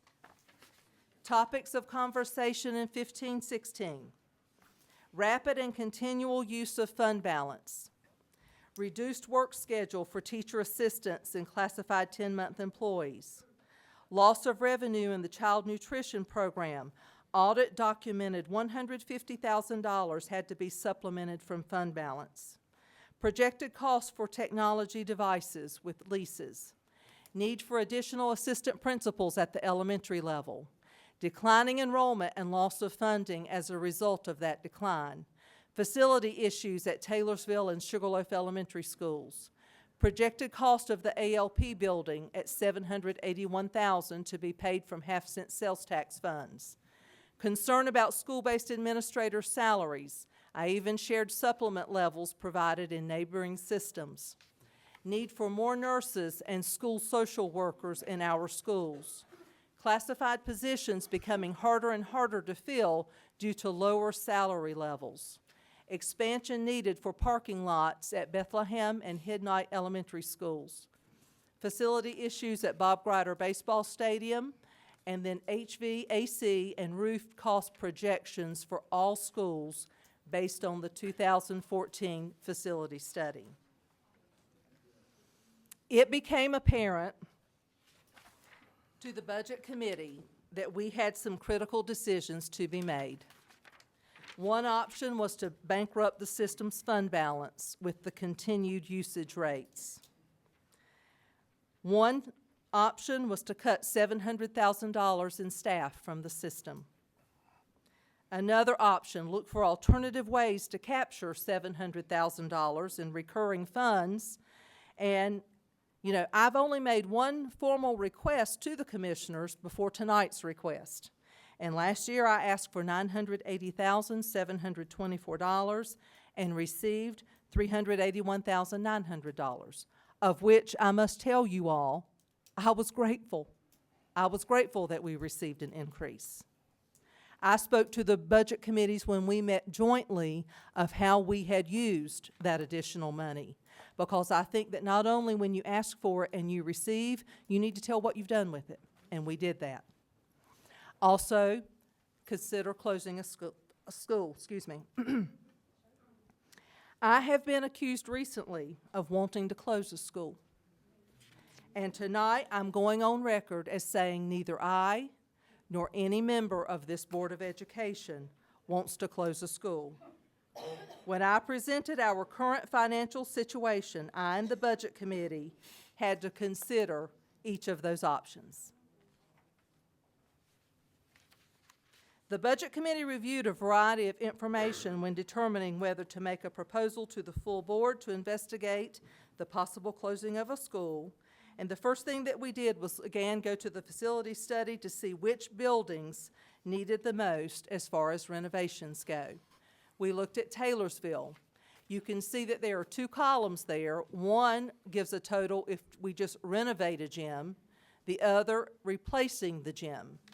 And the thing that I guess that struck me most in the facility study is that we could level and replace the gym for just a little more than it would cost us to renovate it. So that was something of interest to me. But you can see the needs at Taylorsville.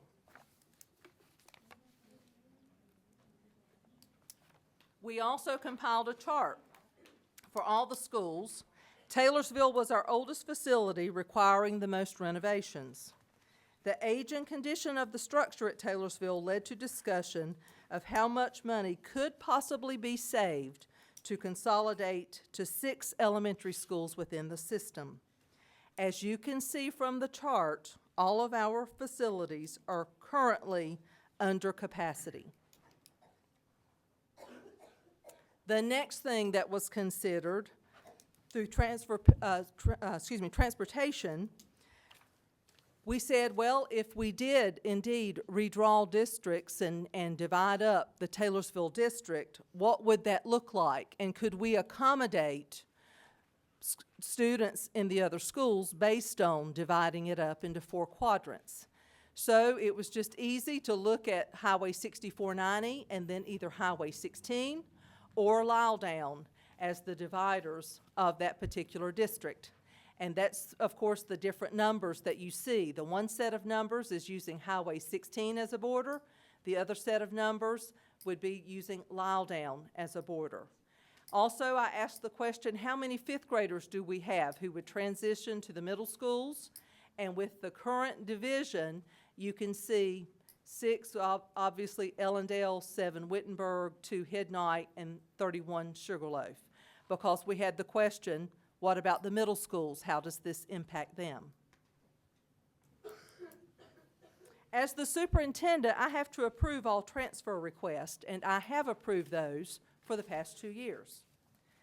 I asked how many students currently living in the Taylorsville School District did not go to Taylorsville School. You can see that 95 children live within the district and go to the other elementary schools. Considering this many students are not attending school in the community that they reside, consideration was given to what seems to be happening naturally with higher numbers attending Ellendale, Hidnight, Sugarloaf, and Wittenberg. Then let's talk a little bit about demographics. It has been implied that the school board targeted Taylorsville based on demographics. And I would like to show you the demographics of our elementary schools currently. This came from our Power School data. You can see that we've broken into categories Asian, African American, Pacific Islander, Hispanic and Latino, 2 or more races, and then the total there. And then the last column would speak to disadvantaged students. The number of students identified by direct certification. What that means is that their families, that these children automatically qualify for free lunch, never having to fill out a free lunch form.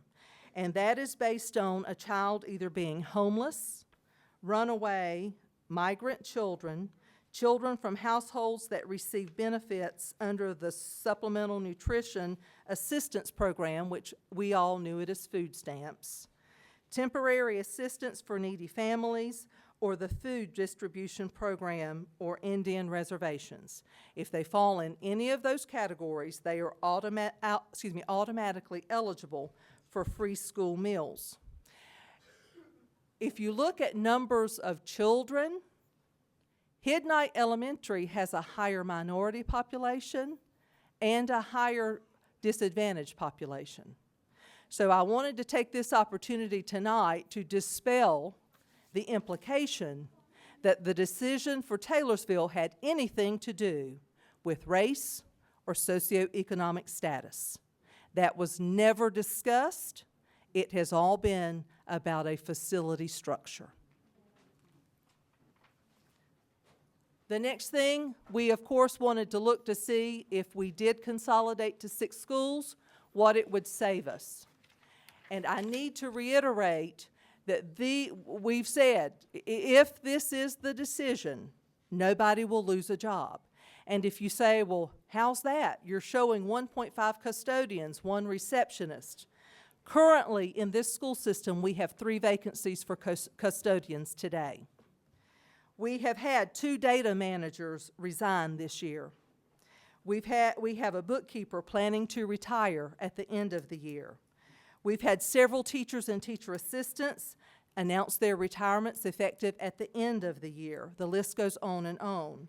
Nobody will lose a job. It will be very similar to what I told you about when we have reduced the number of employees over the past years. We would take these positions and backfill as positions become available. And then, of course, you can see we would save $95,000 for the school nutrition program. If the school's not operating, you don't need a school food program. Utilities, you can see what we're saving for a grand total of projections being $540,642.25.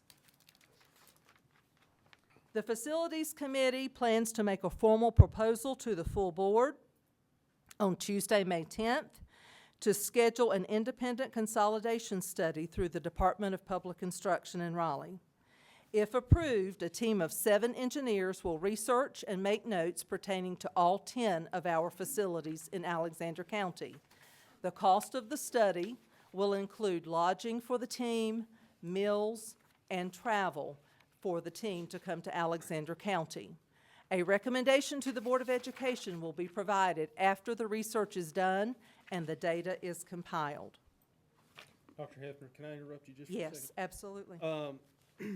What does that study entail? What do they do, the 7 engineers, when they come to Alexander County? Well, I know that they go in and look at structures. I think that they'll look at some of the same things that they looked at in the facilities study.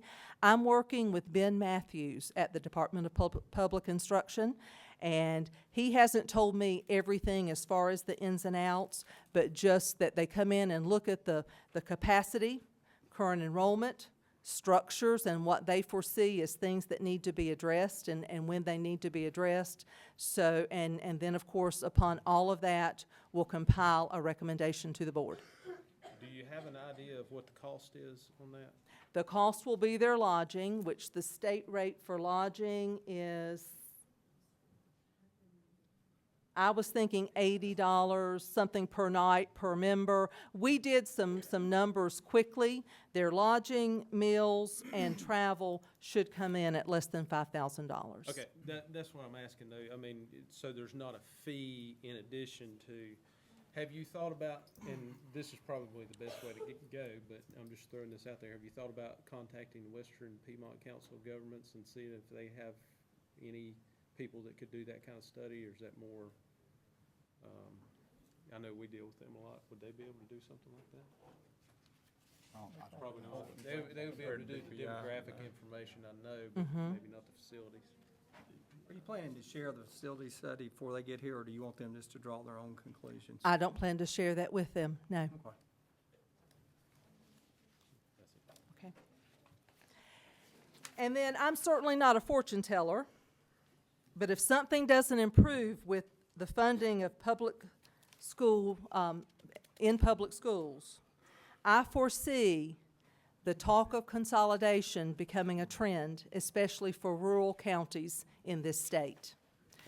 Just recently, I have talked to the superintendent of Rowan Salisbury, and you can see 2 headlines from their newspaper, one in January, one in February, talking about closing 6 schools in Rowan Salisbury.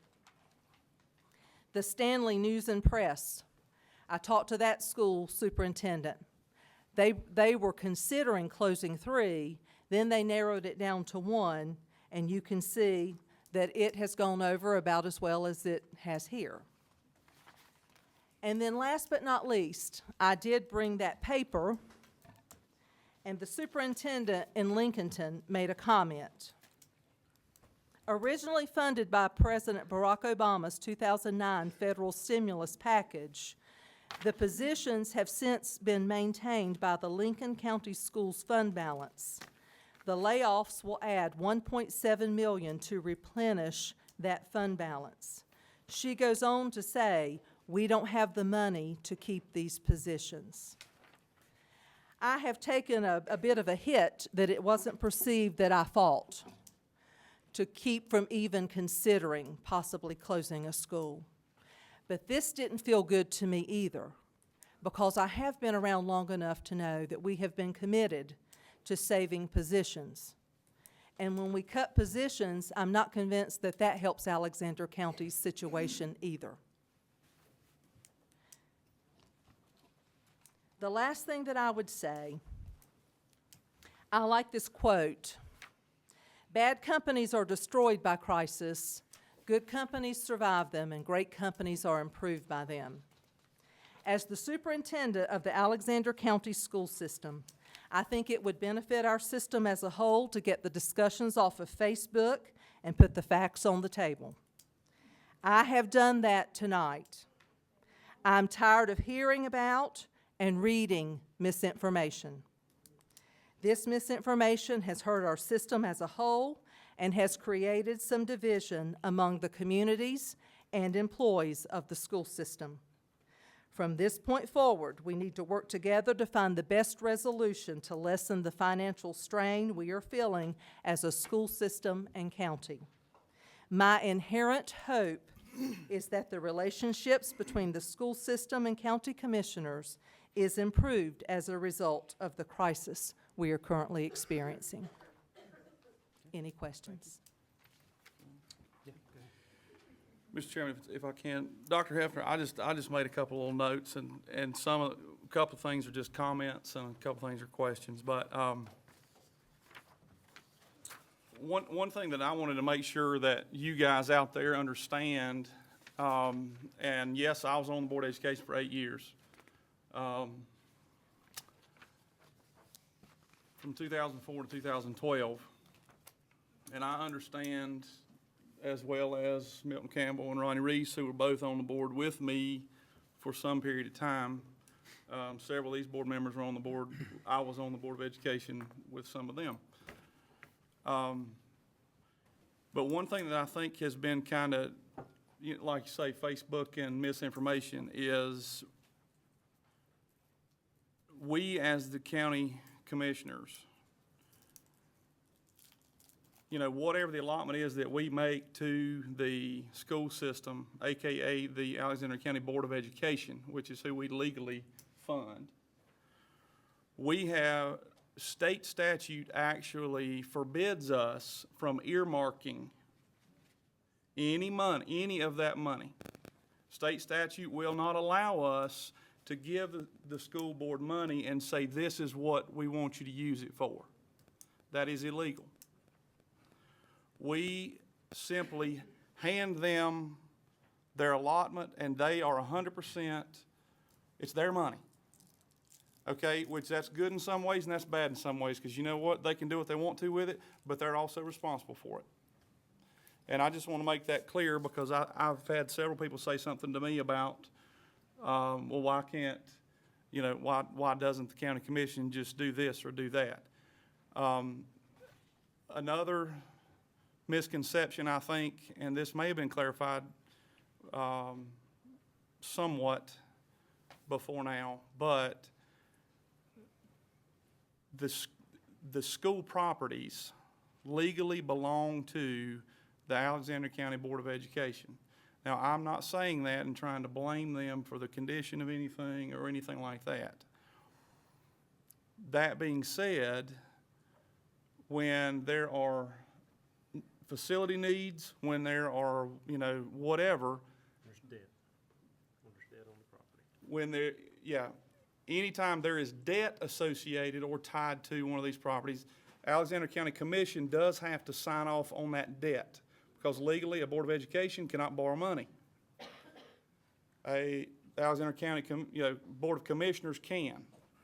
So the only way we have any tie whatsoever to any of the school's property is if there is money owed on it, and basically we're the guarantor. And I believe that we hold the deed on those properties when there is debt on the property. So right now, Taylorsville Elementary School is owned by the school system. Is that great? Hidnight Elementary, Stony Point, I believe the deed is held by the Alexander County I think government. Stony Point was part of the four-school project, wasn't it? Okay. So pays off in technically, we 17. don't. Okay. So It's, I know it's hard for the public to understand all this, because it's hard for us to understand a lot of it. so. Oh, yeah. Go ahead, I'm sorry, I interrupted. But anyway,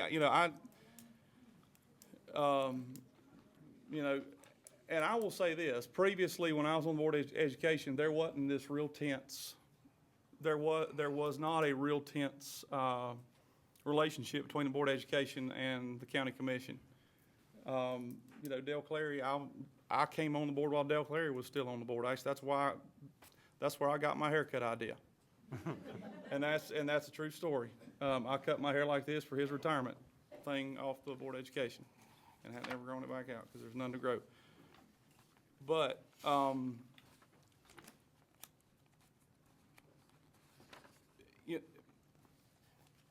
basically, what I'm trying to say more than anything is the role of the Board of Education is very defined, and the role of the County Commission is very defined.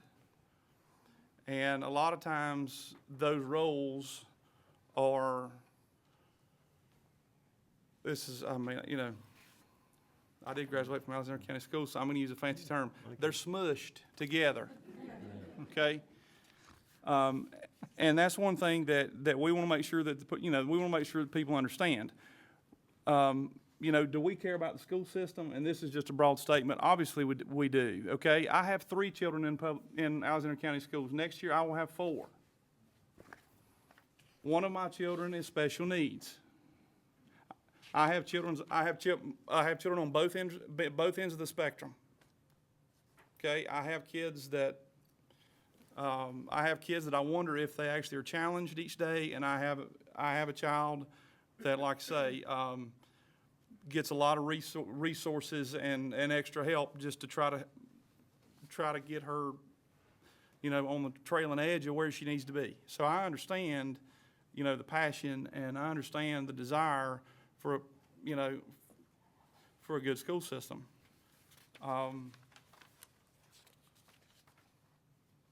But I think as we sit here today, we know how much money there is. And, I love that you guys are passionate and you say, come up with some money and do this. And I'm going, boy, howdy, would sure love to, But without us figuring out something else, something to cut somewhere else, and I'm not saying, I'm not forecasting in any way, shape, or form, but for us to fund the school system's request at that level, we would have to raise taxes 20 cents. That's how little our county is. $254,000 per cent on the tax rate. Do the math. Excuse me, it's actually like 19 point something cents because I did it. It wasn't texting, it was using a calculator in my car, so I shouldn't get a ticket for that. But I did that on the way here, And I think we all need to just understand and work together and try to do the best we can with what we have. With the understanding that although the federal government prints money every day, we can't just say, hey, we want some, and it be here.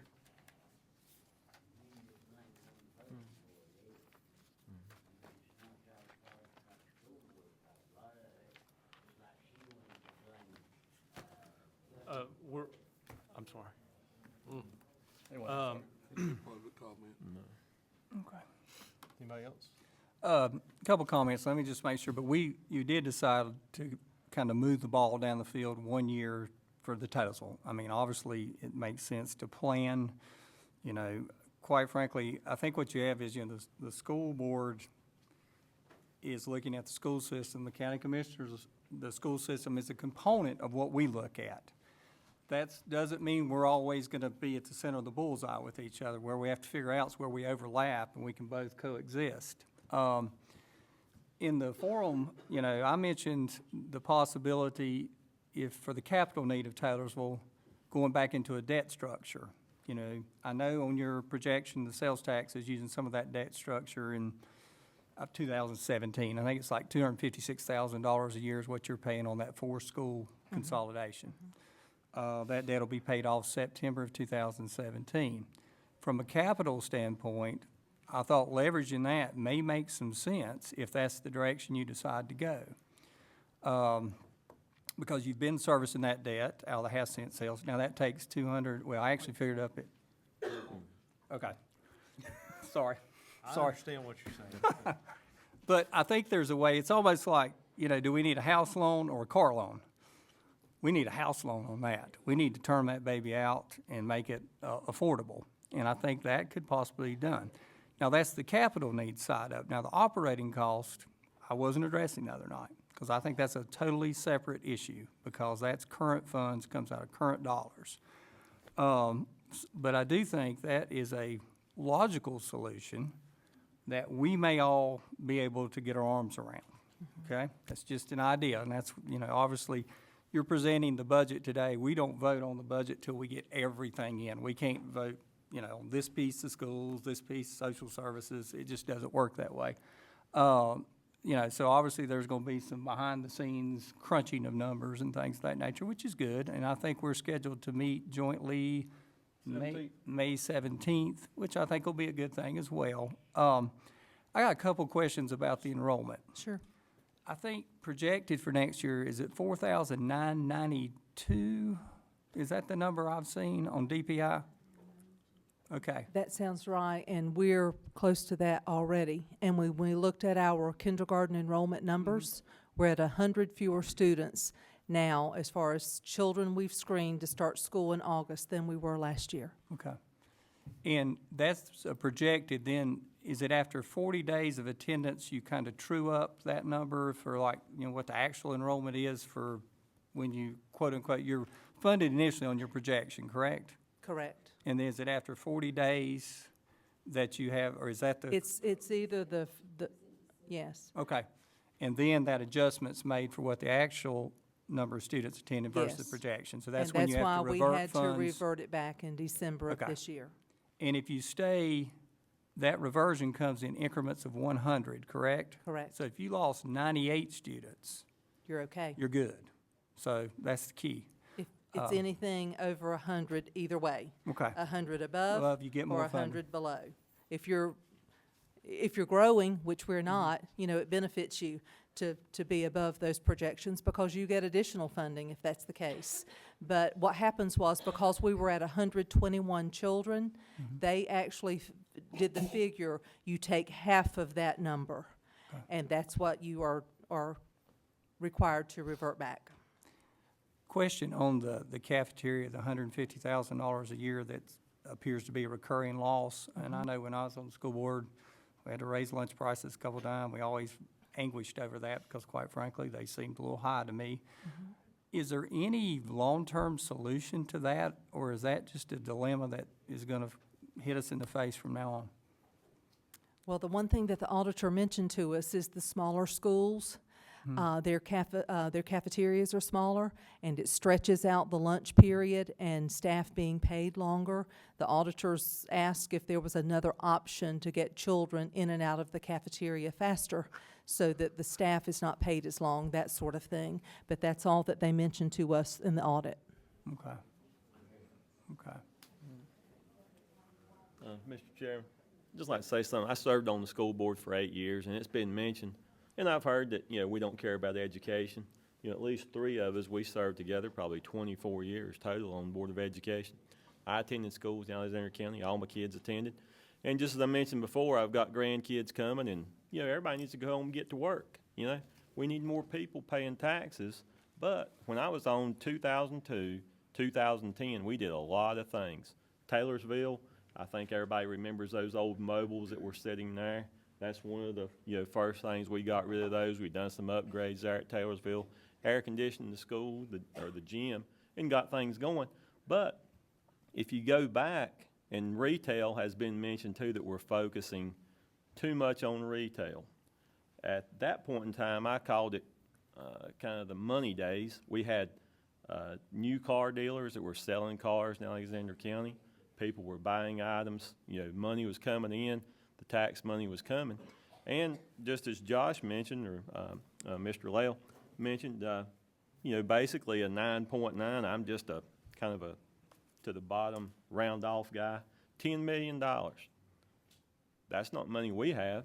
It's got to come, from everybody in the county. So, it's going to take some looking, some working together, cutting some things, maybe even, we might be able to add some things, but we've got to work the best way we can for the citizens of Alexander County. Everybody understands the budget. I understand it. We have to operate within that budget. And, we've got to look, to see, and I appreciate what y'all are doing by, looking out there and going ahead. And also, I think the DPI, study and research will, shed a lot of, light onto where the problem, is, what their opinion is, and what they're thinking. And then, everybody's, I guess you'd say, kind of doing this together, but as commissioners, we just kind of watch the money pass through, you might say. We can't really hang on to it or stick to it. And just as she mentioned, we need a fund balance also, because we're kind of the safety net for the schools, and other things too. So, it's not gonna be something that you can just, snap your fingers and fix. It's gonna take, some time and some work. Okay. Well, Dr. After one other question. Yes. The reduction in enrollment, there's no denying that. And I assume some of that is homeschooling. I assume some of that is, private schools. We don't have a ton of private schools around here, but there are a couple. We don't really have charter schools here. So, is there exit polling? May not be the right term, but, why are we, and with my profession being in real estate, I see who's moving here and who's not. But outside of who's moving here and who's not moving here, why are we losing, The couple of things that you mentioned, homeschools, private schools, things like that, but also in the census data, we were shown to have increased 10,000 people in Alexander County. But if you look at age brackets They of were all over people, 55. ages 18 to 44, people who have children within those ages, that particular group decreased by 10,000 people. So for whatever reason, that age group, they're leaving our county. I don't know if it's jobs, what it is, but it just makes sense that with that decline, we're seeing the decline in the school system. And that's what it is, it's jobs. If you don't have economic development, you're going to continue to have those people who work move out of this county. And I'd just like to say something, I know it's been mentioned, we did $500,000 worth of economic development projects, but that's over a 5-year period. That's not a huge amount, and I know we've, across the street, the education component of CVCC at the training center, that's education, but it's also workforce development, it's economic development. These things work together, and you can't say one's or the other, and I understand what you mean. We've got to have a strong K through 12 school system. And, but, we have to, we're responsible for spending the taxpayers' money, and we've got questions that we've got to ask, and we've got to find out what the long-term forecasts are. I guess my biggest question is, these trends are going to continue. So where is the stopping point? State money's going to continue going down. Enrollment's going to continue going down. Are you going to be coming back to us every year saying, well, we're losing this money from the state, we need you to fill it in? Right now, it's a 25% property tax increase, to cover the increase that you're asking for. And I can't speak to that. I can tell you a great example that what it feels like to me is a sieve. And water's just coming out of it as fast, and I'm trying to plug holes as fast as I can, and I'm reaching a point that I don't have a lot to plug with. Question, the early college, is that gonna affect funding, or does it? It doesn't affect this funding, and the reason being, it's grant funded. Okay. We had to apply for a grant, and it is completely grant funded. But those students that go to that, We still get our state allotment for that. We're not reduced any because they are still part of our school system. okay, thank you. I Board- will tell you how it helps us. Okay, The children who are going to Challenger actually are enrolled in Catawba County's school system.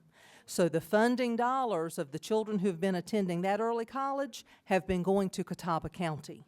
We did lose that money. And having that early college here in Alexander County helps us as far as funding. another question, I think I was talking to board member Shrum earlier today in regard to the facility study. Yeah, I know these numbers were done by the architects, and I actually think, if I remember correctly, the Tozal project had a new facade in the front of the school and some things. Is it really $3 million, or for $2 million, can you freshen it, get it in good function? I mean, personally, I'd hate to see that gym torn down. I mean, I know you could build a new one. But I think what you would build would be far inferior. It may be more efficient. Okay, I get that, but you've got a stage up there. There's a lot of history to that gym. You may not remember Tommy Burleson played basketball there. I think a lady scored 103 points in a basketball game there, but that gym is incredible. It's a really nice facility, and I can tell you the air conditioning works really well after last week. I don't think you have an issue with that. But is there a way to, kind of take this in reasonable steps, maybe not go for the holy grail of the facility, go for a very nice functional improvement, and take that approach and lessen the financial blow a little bit, or take it in more increments? I mean,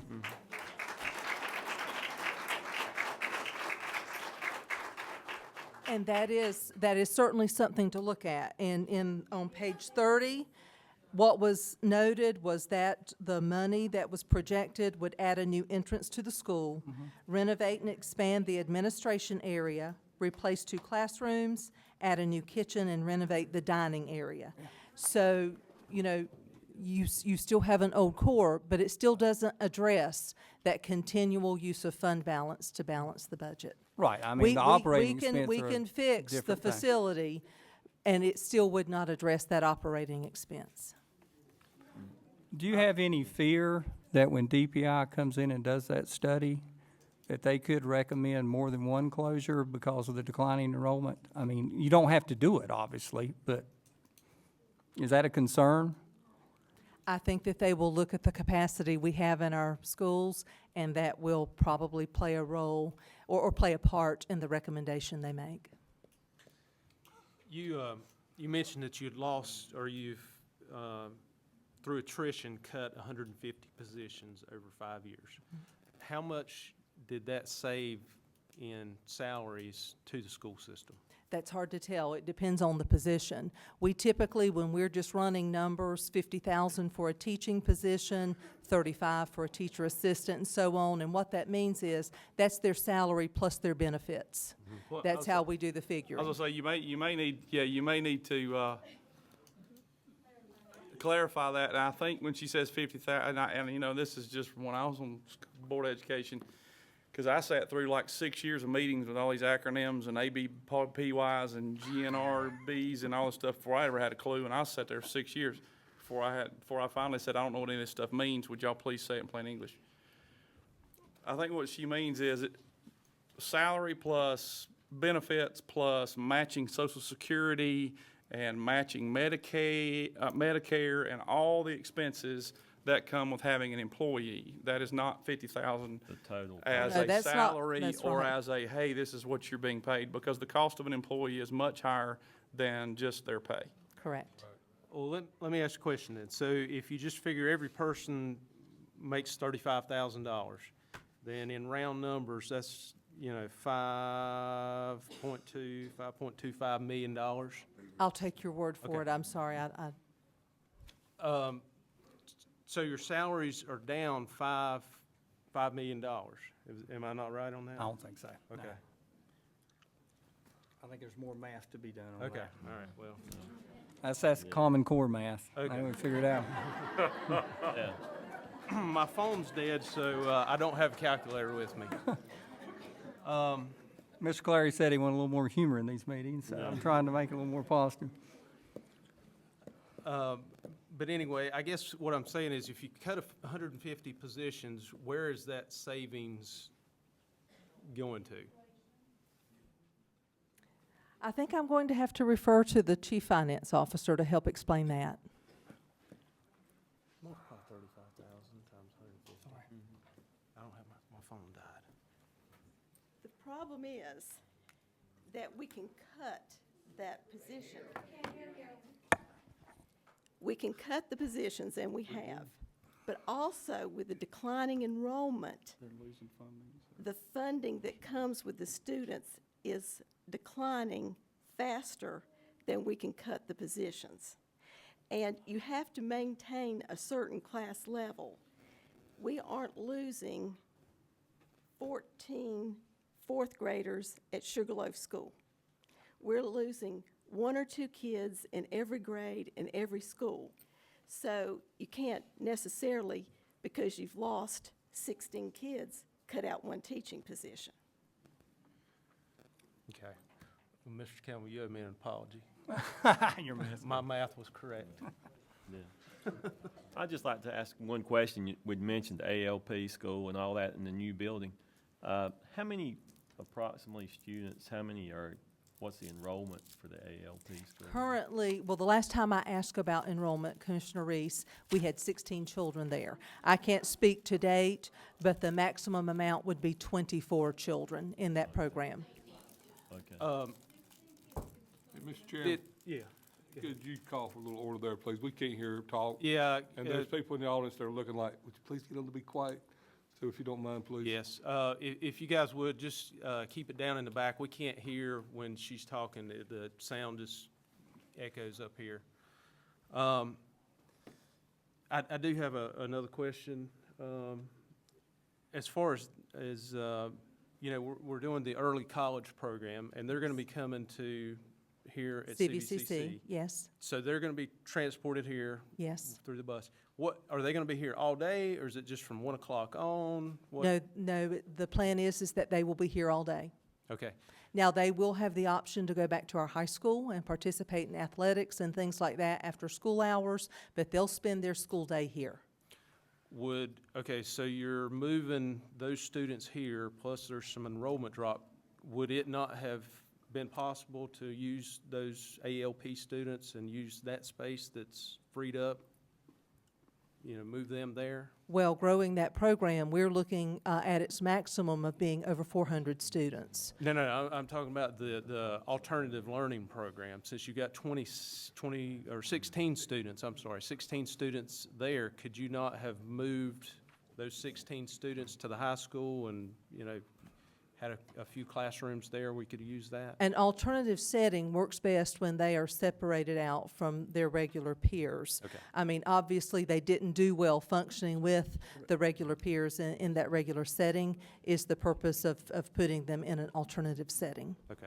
Do they interact do they go to lunch in the cafeteria at high school, and if they do, is it at a separate time? That is not the plan, no. Okay. They will actually have lunch. This year, lunch has been delivered to them at the old Wittenberg. Okay. The plan is that they'll have lunch delivered at the new building also. Now, that's not to say that they won't be able to earn rewards Right. and earn opportunities to go back to the main campus, but no, the plan is to keep it separate. Another thing, I know the night of the forum, we discussed our vacating the Wittenberg Elementary School so you guys could do with it whatever you deemed you would prefer to do. Are we still proceeding? Because we're going to try to be out of there in 90 days, plus or minus, and relocate inspections, recreation, et cetera. Right now, we're proceeding. So we're proceeding towards that? Okay. I mean, obviously, that was discussed. I don't think there is there hasn't been a formal action, but that's kind of our plan, and, you know, that's probably the most, from a real estate perspective, that's probably the most valuable piece of property, because it's on 16, water, sewer. Now, what are they gonna do with the building? I don't know, but, okay. I got a question here. The half-cent sales tax money, so it was $3.8 million. Yes. Did you say last week? That's when Sharon checked with Jennifer Herman. Okay, and you just said it went down $1 million? That's what we have earmarked in the ALP building. Okay. The phone system, that list of expenses in 2016 is what we're looking to deduct from that total. Okay. And the amount on that budget presentation was the net after-debt service, which you have available for current years. Is that correct? I'm sorry, would you ask me that again? I was trying to flip The to my amount chart. that you're showing available each year, that is after-debt service, correct? Because the total half-cent sales tax is 1.6 million plus or minus, somewhere in that And range. currently, we're getting about $655,000 because we do have some debt service. 928,000, I Yes, think, yes. debt service. Okay. Okay, so the $1 million rounded off, that's going to the ALP building, the phone system, the technology needs there, that's, okay, all right. And for each of those things, like you see where it says HVAC and roof replacement, we have a document that actually earmarks the school name. Okay. That obviously all wouldn't fit in there, but that's So also. that was done, That was done before our budget committees met together jointly. okay, all right. What is this? That's a facility study. It's got each property broken down. Okay, all right. Dr. Hefner, just now, the fact you've made this presentation tonight and all that, present your budget, on behalf of the Board of Commissioners, I'd like to say that I hope all the teachers in Alexander County School System has a fantastic week this week, because it is Teacher Appreciation Week.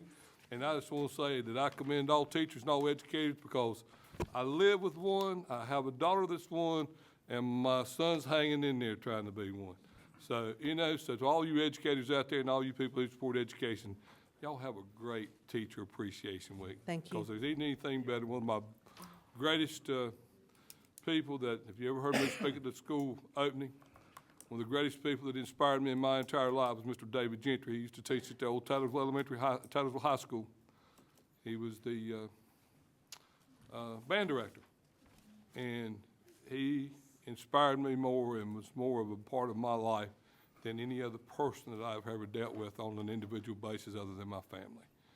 So teachers are very inspirational people to those that come and talk in contact with them in the classroom.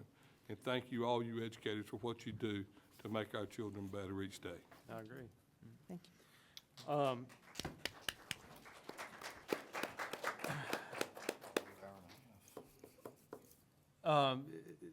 Would you like to speak? Would you like to speak, Karen? Okay, all right. We're going to wrap this up. Of course, we're not, this is a budget presentation, and I know some people may think we're going to take action on something tonight, but that's not how it works. So this is their budget presentation. Chairwoman Britsky and myself have been exchanging emails, and we are committed to having a better relationship between the two boards, Mr. Clary. So, Food at meetings helps. yeah. And, We'll bring the bread, you all bring the bologna. we have a couple meetings already set up, and we're going to commit to at least quarterly meetings, full board meetings. So, Good. thank you. Thank you, thank you. All right, we're going to wrap it up. So, we're going to take a quick recess if anyone needs to use the facilities or whatever you'd like. Thank you. We'll be back in. Okay, item 6 on the agenda is cancel the May 16th, 2016 Commissioners Meeting and reschedule it for May 25th, 2016. Also schedule a May 17th, 2016 joint meeting with Alexander County School Board. Calling Rick French, County Manager. Thank you, Mr. Chairman. You just sort of, okay. As part of that, though, we do need to cancel, we had a meeting scheduled for May 16th, so we need to cancel that meeting and reschedule that meeting for May 25th. It'll be at 6 p.m. at CVCC. And then we need to schedule a joint meeting with the school board on May 17th at 6 PM at CVCC. And on May the 9th, we'll have a pre-agenda meeting between the chairs and vice chairs and staff to prepare for the meeting on the 17th. And we need that in a form of a motion, Mr. Chairman. Everything you said in the form of a motion, Mr. French. I will not be at the May 25th. That's when I am in Virginia working on the 25th and 26th. That's the week I'm always there, so. Not, Okay. Do we have a second? Always one, have you seconded it yet? No. I don't know if that's a form of a motion, but if it needs to Okay. be, but I just want to let you know, and that's unfortunately not optional for me. Let me rephrase.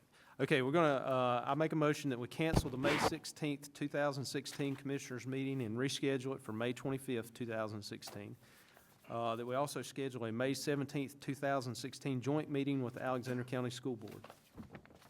Make that in the form of a motion. Second. Okay, got a motion and a second. Is there any discussion? All those in favor signify. Any I discussion? want to ask one question about Okay. these meetings. When are we going to have a roundtable discussion concerning the budget? Just, we also need to, Commissioner Yoder, we also need to schedule a meeting for the 9th. That still needs to be a public meeting, that pre-agenda meeting between the chairs and vice chairs, and that's on May the 9th. We also need to do that. Okay.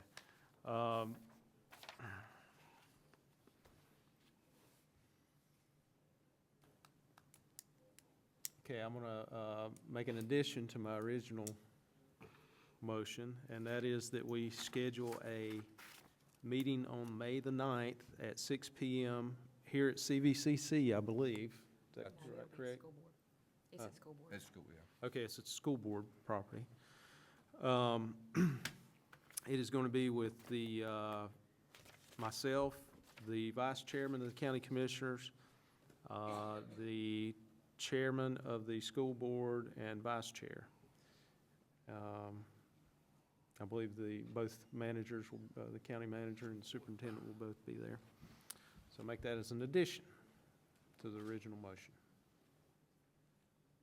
I will amend the second to that amendment. Discussion, since we're Yes, there. discussion.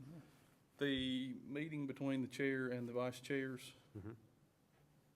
will that be a public meeting? Yes. Yes. Okay. It's a subcommittee of the board, and it'll have staff, support staff there, finance people will be there. Okay, I just was asking because that, It is, you know, because two members from each board would not be a quorum for either board. but since it's a subcommittee, and it's got support staff there, it is. Any more discussion? I'm okay as long as somebody brings me a cake, because May 17th is my birthday. We'll bring you a hat, too. Okay, all those in favor, I'll get back to that. All those in favor signify by raising your right hand. Okay, motion passes unanimously. Before we go on to the next item, Mr. Yoder, I'm just wondering when we're going to have a roundtable discussion about the budget. I agree. Can we go ahead and try to come up with a few dates that may work, and everybody check their schedule, but my phone's dead, so I can't check my calendar. That's why I use paperback. Well, I think the books I got we my got, iPad. we just recently got, and that's the request. That's the request, okay. I'm supposed to present a balanced budget to you before May 30th, and I intend to do that on May 25th. So it needs to be between now and May 25th. Statutes require that you get a balanced budget by the 30th. And then we have to approve it by June 30th. That's correct. Really needs to be approved a little bit earlier than that so that the staff can go ahead and implement it into the system.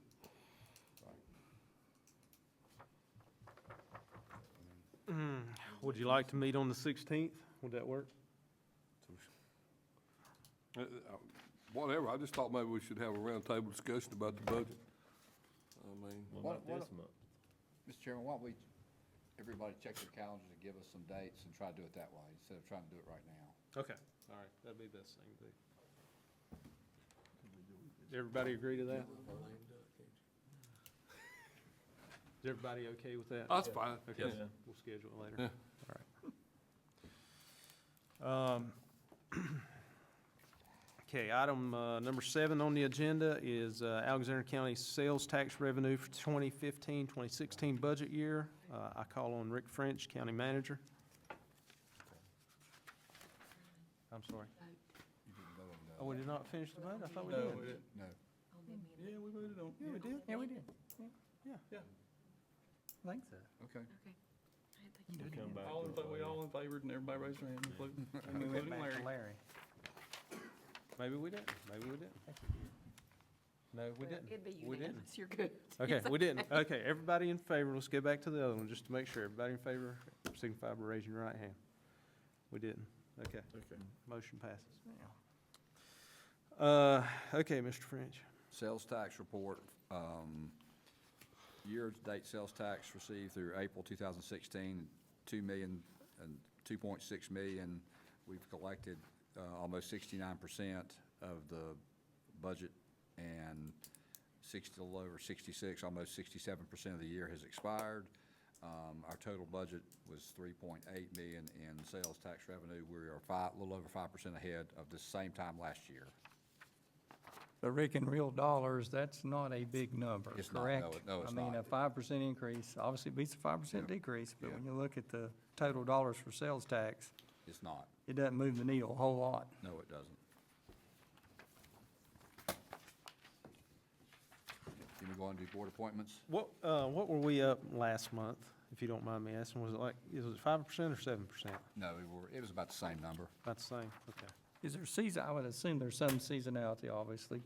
November, December's good, And then the rest. and then you start the year, 4th of July is probably terrible, and then August, back to school probably picks up. And it runs 3 months behind, so. Okay. Okay, we'll move on to item number 8, board appointments and reappointments. I call on Rick French, County Manager. Thank you, Mr. Chairman. We need to appoint Jennifer Herman, 2 years, Juvenile Crime Prevention Council, Senior Center Advisory Committee. Appoint Sal Rayo and Cheryl Pollard to the Senior Center Advisory Committee. I make a motion to approve the aforementioned appointments. Second. Okay, got a motion and a second. Is there any discussion? There being none, all those in favor signify by raising your right hand. All those opposed, motion carries unanimously. Okay, item number 9 on the agenda, budget ordinance amendments, number 34, 35, and 36. I call on Rick French, County Manager. Thank you, Mr. Chairman. Budget amendment number 34 is decrease the local JCPC council administrative budget to match the revised fiscal year 2016 expenditure budget as shown in the third quarter accounting report to the state. Increase the recreation budget for anticipated sponsor revenue from Academy Sports in exchange for displaying banners provided by Academy Sports at the county's recreation sports fields. Budget amendment number 35 is the increase in the different fire districts in taxes. And number 36 is to increase the 911 Communications Department budget for a PSAP, Public Safety Answering Point Assessment, to be conducted by Mission Critical Partners.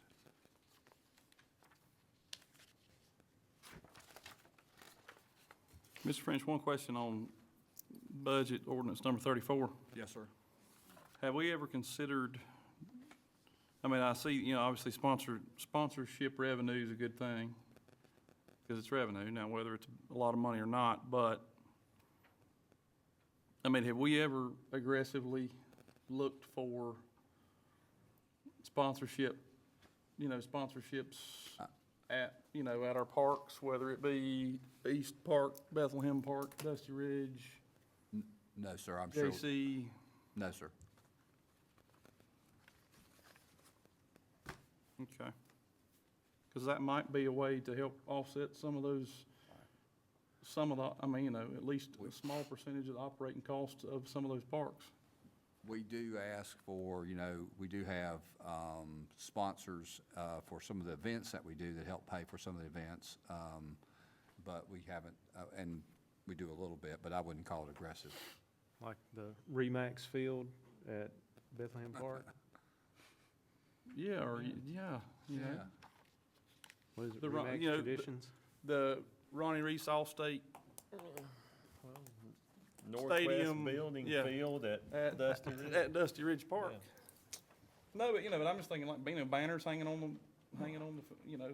Well, you see the bigger companies, I know the big soccer complex off Interstate 40 in Winston is BB&T Soccer Field. I mean, they've put a lot of capital in that superior facility, so. well, there's an indoor soccer complex that one of my daughters plays winter soccer in Conover, and might surprise you how much money Ortho Carolina will throw at a ballpark or at an athletic facility, because I talked to the owner, he came up to me and talked, and we got talking about sponsorships, and he offered me the center of their little AstroTurf field for $25,000. And I could have a goal for $15,000, and one of the goals was sponsored by Ortho Carolina. The other one, they supposedly had an insurance company that was gonna do the other one. Did you take them both? They can afford to do that. I've paid for two And knee I said, surgeries. well, I appreciate you letting us, Both of 'em, I guess. letting us pay to play here. It's future knee surgeries. But that's something, that's something maybe we can look into.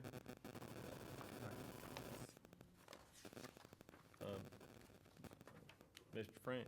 Yes, sir. On budget number 36, is that, I know we've had a couple in the past are we updating the whole system that they are using for? We're just doing an assessment of it as we move forward with our, looking at the whole setup. Okay, all right, thank you. Yes, sir. Any more questions?